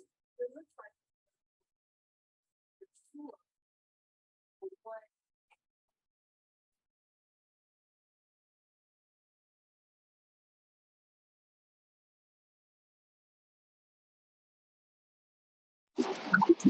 We can't hear Sister Joyce. This work. Oh, there's two of them. So when I looked in the concordance, the one when I looked up beloved, one of them for the Song of Solomon says that's H1730, and that's the one that says Dodad or Dodi, and then that one has like uncle, brother, beloved, father's brother, and then the other one that I looked up that came to Deuteronomy. And this one is H157. And this means a hob, but it says like friend, lover, sexually or otherwise to have sex. So I don't know if that's like two different, is that kind of answer?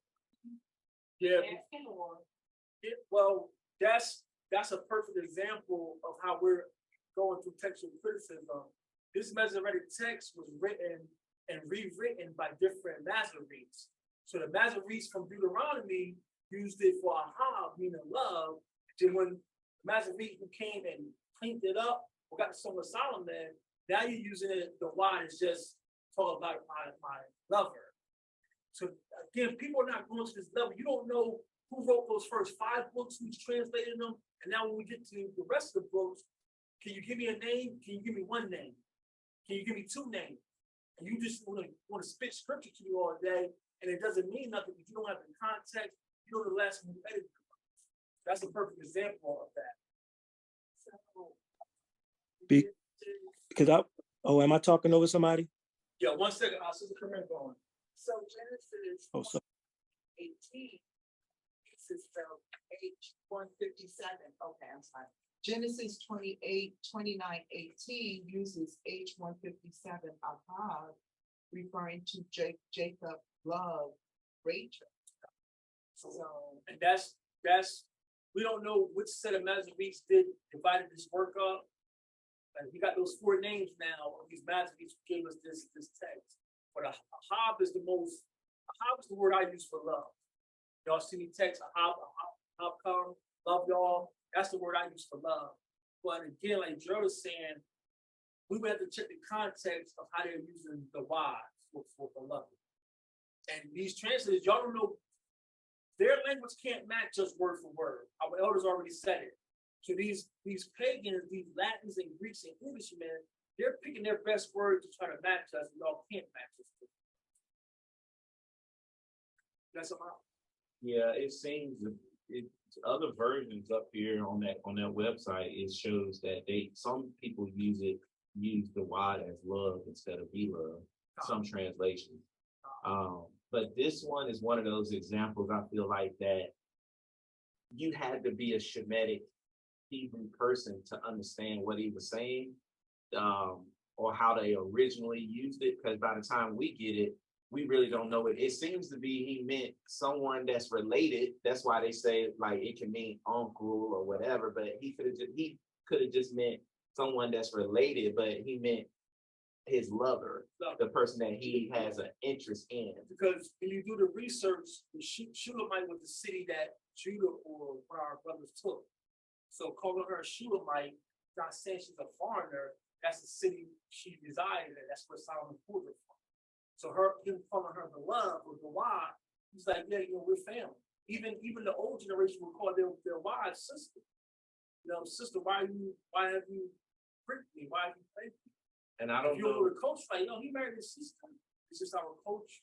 The video I watched was showing how same thing you just said. She was from maybe a different tribe, but then that's the why the two houses joined together is be why they would use beloved. But originally, especially for our new people, originally it was set up, we were supposed to marry inside the tribe.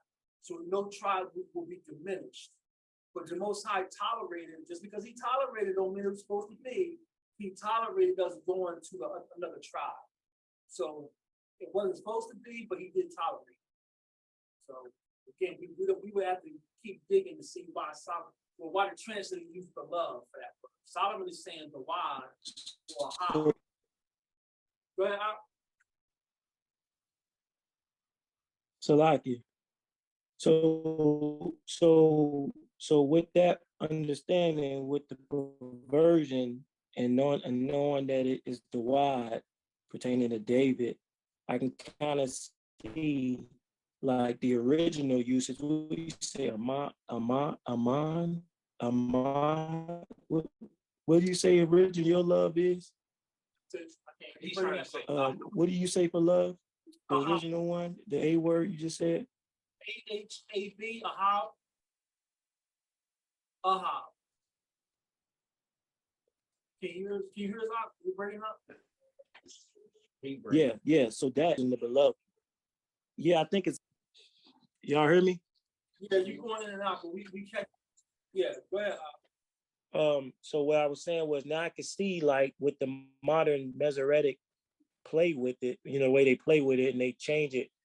from kin or to mean somebody that you intimately have love for, I can kind of see why they try to run with that doctrine that David and King Saul's son Jonathan was in some type of relationship. You know, I was thinking maybe along that line, that's probably why they misunderstand that relationship, where they could have been as tight as kin. You know, he could have been devoting himself to David like, I'm tight to you like kin, like you're my fleshly brother or whatever. Whereas people want to take it and try to run with it and say they had some funny relationship. It's the men of our ancients were more in tune with their feelings, but it didn't make them less warriors. When Abraham died, if you get the Jubilees, when Abraham died, When Westfall got in the bed with him, Isaac got into bed with his granddad. might have been you mean Jake. Jacob. Yeah. Jacob was in the bed with Abraham when he died. And Jacob looked over and called Abraham and said, Father. And when Abraham didn't respond, Jacob went and got Rebecca and says, Papa, go get Dad, go get Isaac. So, and they don't say how old Jacob was, but how many of you slept with your grandfather? I mean, my granddad was like 60. Right. But we so far removed from being, we think we gotta be burly men. And Abraham was like, I can show love to you, but if you about it, I can get to it. It's this generation want to be all loud and like we grew up. The louder he is, the biggest punk he is. You watch the one being quiet, just walking around with his hands in his hands. That's the one you watch out for. One all this animated. I'm telling you, ain't about nothing. So this generation here, our elders, I could hug and kiss my brother. Man, I wish you could stay longer, but God be with you. And no one's gonna say, oh man, you see him, he held on him. Well, nothing like that. David gave us the whole book of Psalms. And Saul killed thousands, David killed 10,000. People don't know the culture. People don't know the culture. So I just got one more slide to get. Cool. All right, you got something out? Thank you, sis. Can you hear us? Yeah, just two things that just to go with what Gerald was saying. Shamar kind of alluded to it, but I was just gonna say it's just like that word prophet or nabah. You know, you were saying maybe a week or two ago that our words don't have gender, but after hearing the conversation and getting context, when you hear nabah Gina, you'll know that he's talking about a woman, Sister Gina, and is the prophet. So just because you hear the word beloved, because Sister Joyce is a witness. I call her beloved. But when we first met, I called my cousin beloved as well. So it's just the context of, that's why Shamar said you got to be Shemitic. And it's one of them things you just got to know the context of the conversation. So I would just say that, if that helps. You know, I hate to go here, but we bring to your front door. I can use beloved in so many different contexts, and in this wicked generation, the sisters started calling each other bees. It's like, oh, if I call you one, you ready to fight, right? But that's your, you know what I mean? You see how it's the because she's like, that's my girl, though. She can do that, and it's just like us with the N word. We all, I messed around at the job the other day, and on the floor was like, listen, y'all niggas, we didn't mix company.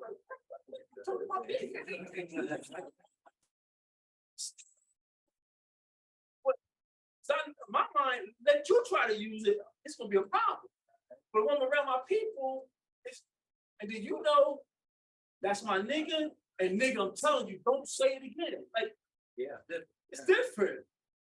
We talked about this before. It's just our culture.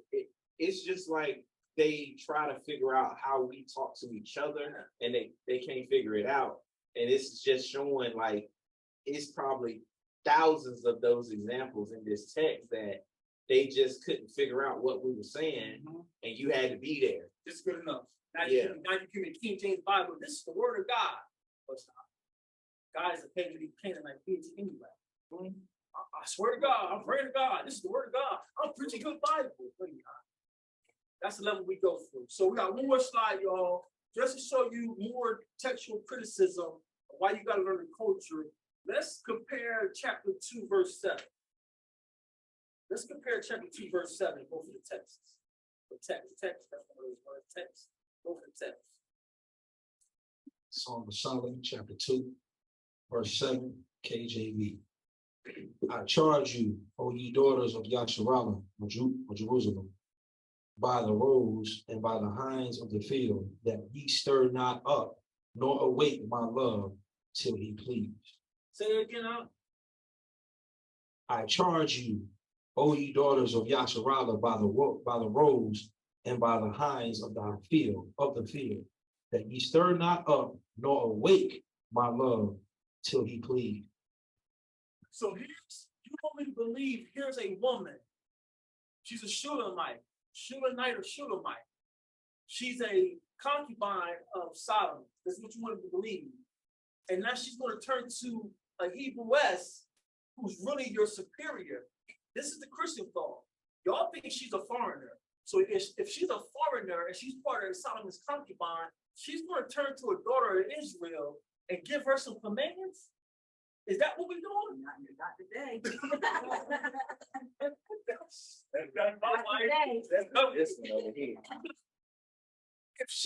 If you are, according to you Christians, she's a Shulamite and she's a foreigner. A Hebrewess is superior to you. You are a slave over here. You want to turn to a Hebrewess and I charge you, don't wait my love. Hey, what? Okay. Yeah. You see, see already. Read the text. See already get broke. How can you are a concubine? How can you give any charge to a daughter of Jerusalem?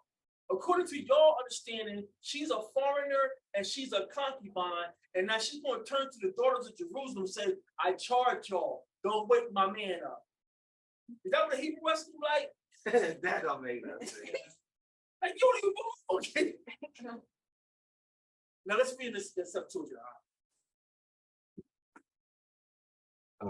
Verse 7, Septuagint, Songs of Solomon. I have charged you, ye daughters of Jerusalem, by the powers and by the virtues of the field, that you do not rouse or wait my love until he please. Now, let's put this back on Solomon. Solomon is telling you, daughters of Jerusalem, listen, let her sleep. Let her get her beauty rest. Don't wake her up. Let her wake up on her own. Don't worry about her chores. You do her chores. You see how that makes more? No, I'm just putting Yeah, I know. You see how Solomon has the authority to tell the daughter of Jerusalem, don't wake her up. If she's a Shulamite, and y'all understand it as a Shulamite mean foreigner, is she gonna give a daughter of Jerusalem commandments? And you think they're gonna listen? Okay, I ain't gonna wake Solomon up. Please. Soon you leave, I'm going in there. You have to know that that's these pastors, these cemetery pastors, these Hebrew Israelites, they don't know the culture. Got a lot of people copying videos, copying breakdowns, and you don't know what you're teaching. You don't know what you're teaching. So this was just a revelation for me, because that verse I got from a pastor. He told me what that verse is talking about. Talking about not waking him up, don't wake up my love till he please. Talking about not turning the man on if you don't plan on going again. Time, bro. I was taught that too. Okay, I thought I was on it. Okay.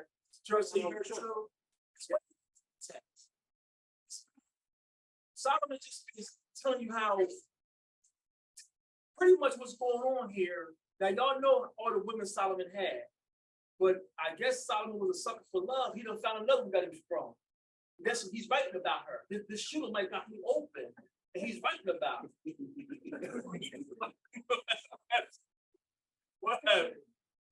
So this is what Solomon is writing about. He done found another one. He's in love again.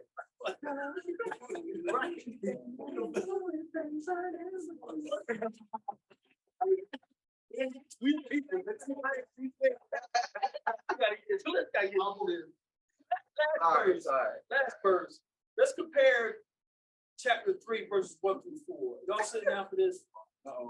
Y'all sitting down for this? Let's compare Song of Solomon chapter 3, verses 1 through 4. KJV first, please. Sir, chapter 3, verse 1 through 4, excuse me, KJV. By night on my bed I sought him, whom my soul loveth. I sought him, but I found him not.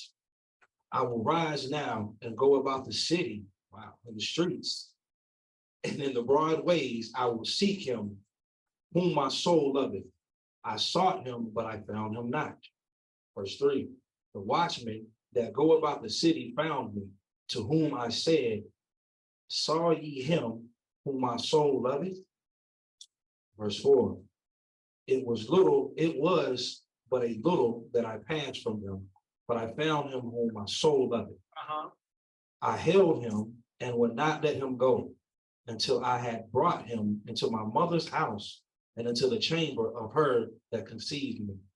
You might see a problem with that.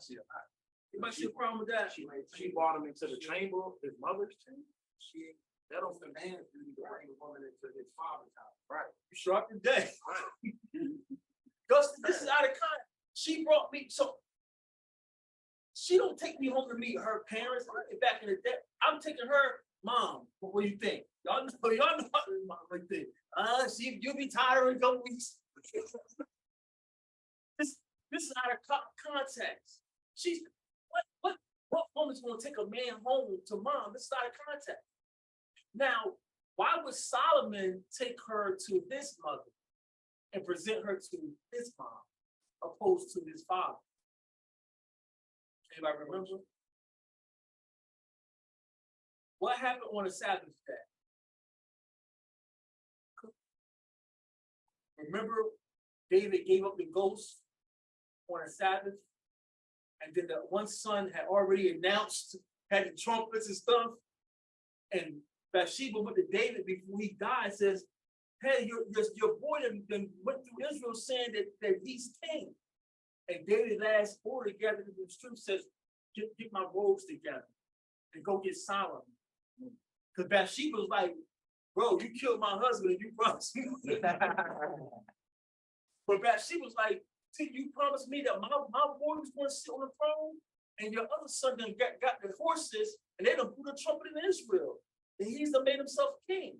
And David last order says, bring my robes and stuff, bring my kingdom stuff, and go get Solomon.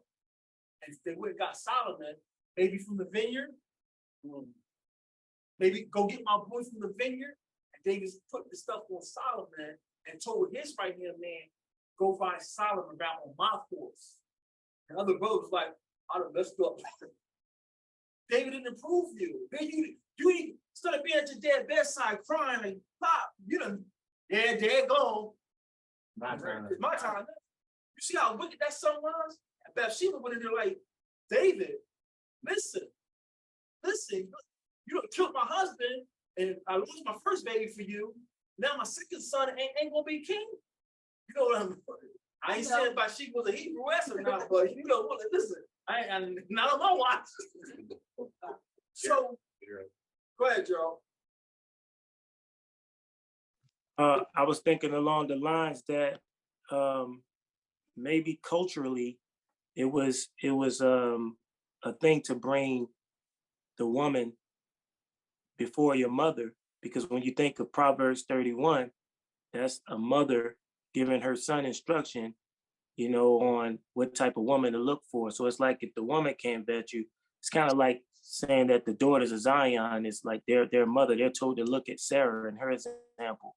So you can imagine, like, if we was bringing them home before Sarah, and you know, a lot of mothers tell their sons, you know, nah, I don't co-sign her. You know, now do we listen half the time modern day? No, but a lot of time my mothers are the ones that we want that stamp of approval, what type of woman we marry. So maybe culturally, it's coming from that perspective is what I'm thinking.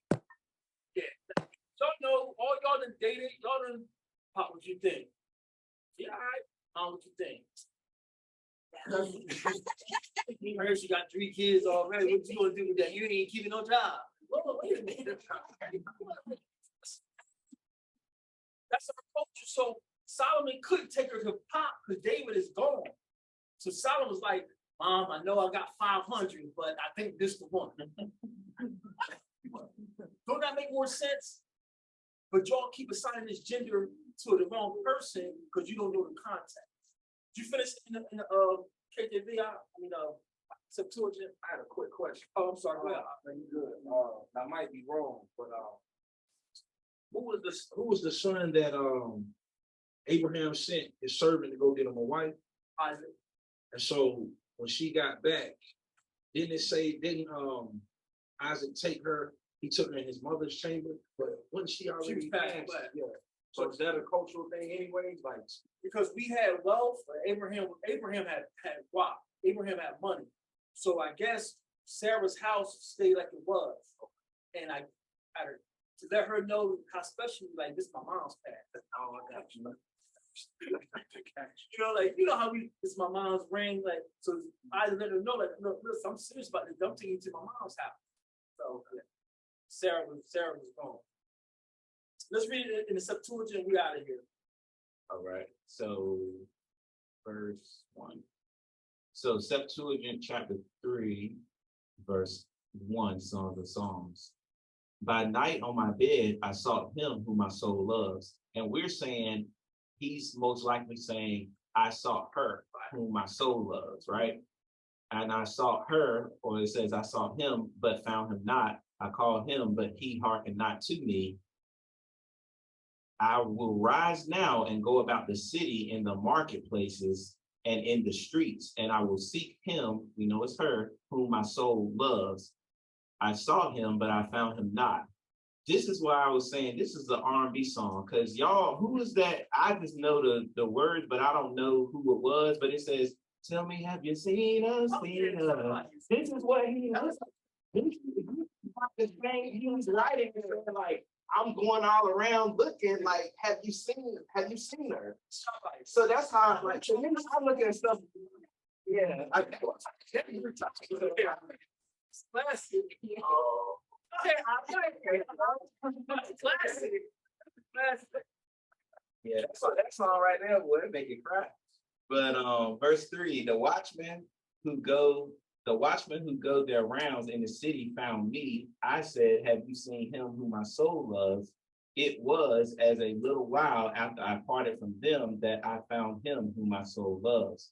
I held him and did not let him go until I brought him into my mother's house and into the chamber of her that conceived me.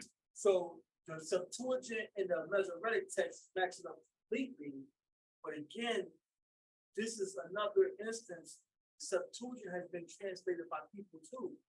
And they tell you I'm going to get into it today. These theologians, these scholars openly admit we wasn't adept, we wasn't skilled in Hebrew.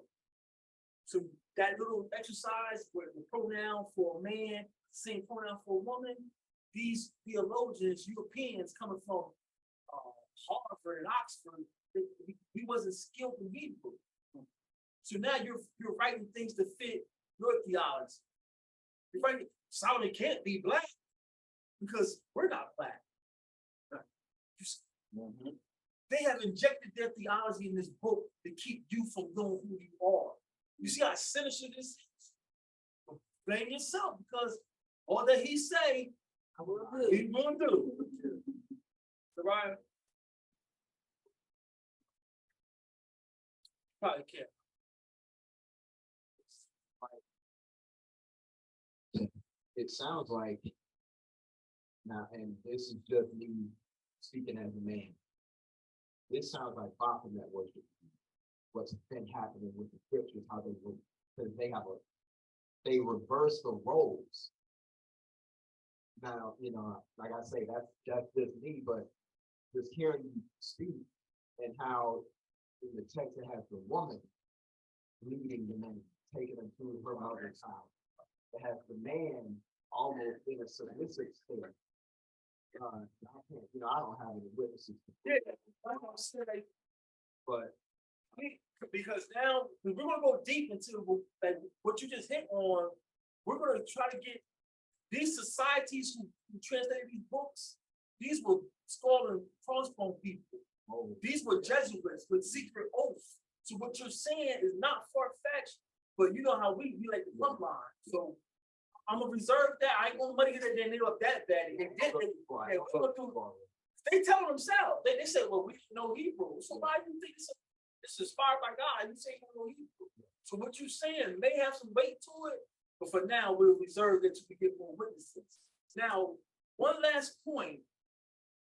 They got the text saying, I went through the city in the night while I asked the night watchers. This is a woman in the middle of the night going to the city. That's what I was gonna say. I was gonna say the same thing. Like, why would she be walking streets at night? I was gonna say the same. Because if you're a single woman in Israel, where do you belong? House. In your daddy's house. If you're not married, you're in daddy's house. If you shame daddy's name, daddy can have you stoned. So now you're not going to coach. You think this woman in the middle of the night? You seen Solomon? Anybody seen Solomon? Yeah. These people don't know our culture. They don't know the language. They don't understand what's going on. But y'all getting all the views. Talk about the Israelites being ignorant and dumb. Everybody wants to. Again, family. Learn the culture over 10 itself. With that, I yield. That's all I got. We'll save the other half for next week. Any comments or questions about what we went over? One more thing about the Dawad, the beloved, because I know y'all mentioned David and what Jonathan, their relationship. Right. I mean, realistically, because I've heard that whole position as well, saying how David and Jonathan had this perverse relationship with one another. But I look at it just like being Tamar. He's more of a brother to me than my own relatives that I came from. And if anybody is beefing with him, then he's beefing with me too. Right? That's right. That's just how I look at it. You don't understand the relationship with that. Like we got when dude's jealous, when a dude's jealous in your relationship, like when that's your butt buddy, because me and him roll like that. You know, so like we know brothers who are too being for another brother. Like the bond you get with a dude who's been there for you, people don't the outside don't understand how strong that bond is. Like dude, you shot that dude, you know, I shot it for my homeboy. So again, David and Saul, you're reading a translated text to my David and Saul. And then you're from a culture where men can't, that's why we all check them now, because we can't show emotion. Tell them real quick, stop crying. Let's get it out. Let him develop to control his emotion, but don't stunt his emotions now. Now when he needs to cry, like Elder was saying, now he can't cry, now he goes shoot your school up. Well, because they're 3 years old, stop crying, little punk. So this generation, our elders, they didn't have that issue. I can cry right now, the next minute I can kill you with a sword. That's how David was built. I'm singing praise, I'm crying out to Yah, but my enemy's right here. Let me dry these tears up. Let's get to it. That's the generation we come from. That's what I'm talking. Like, we don't gotta be walking around all frowned up. If I didn't have hope in Messiah, y'all should be worried.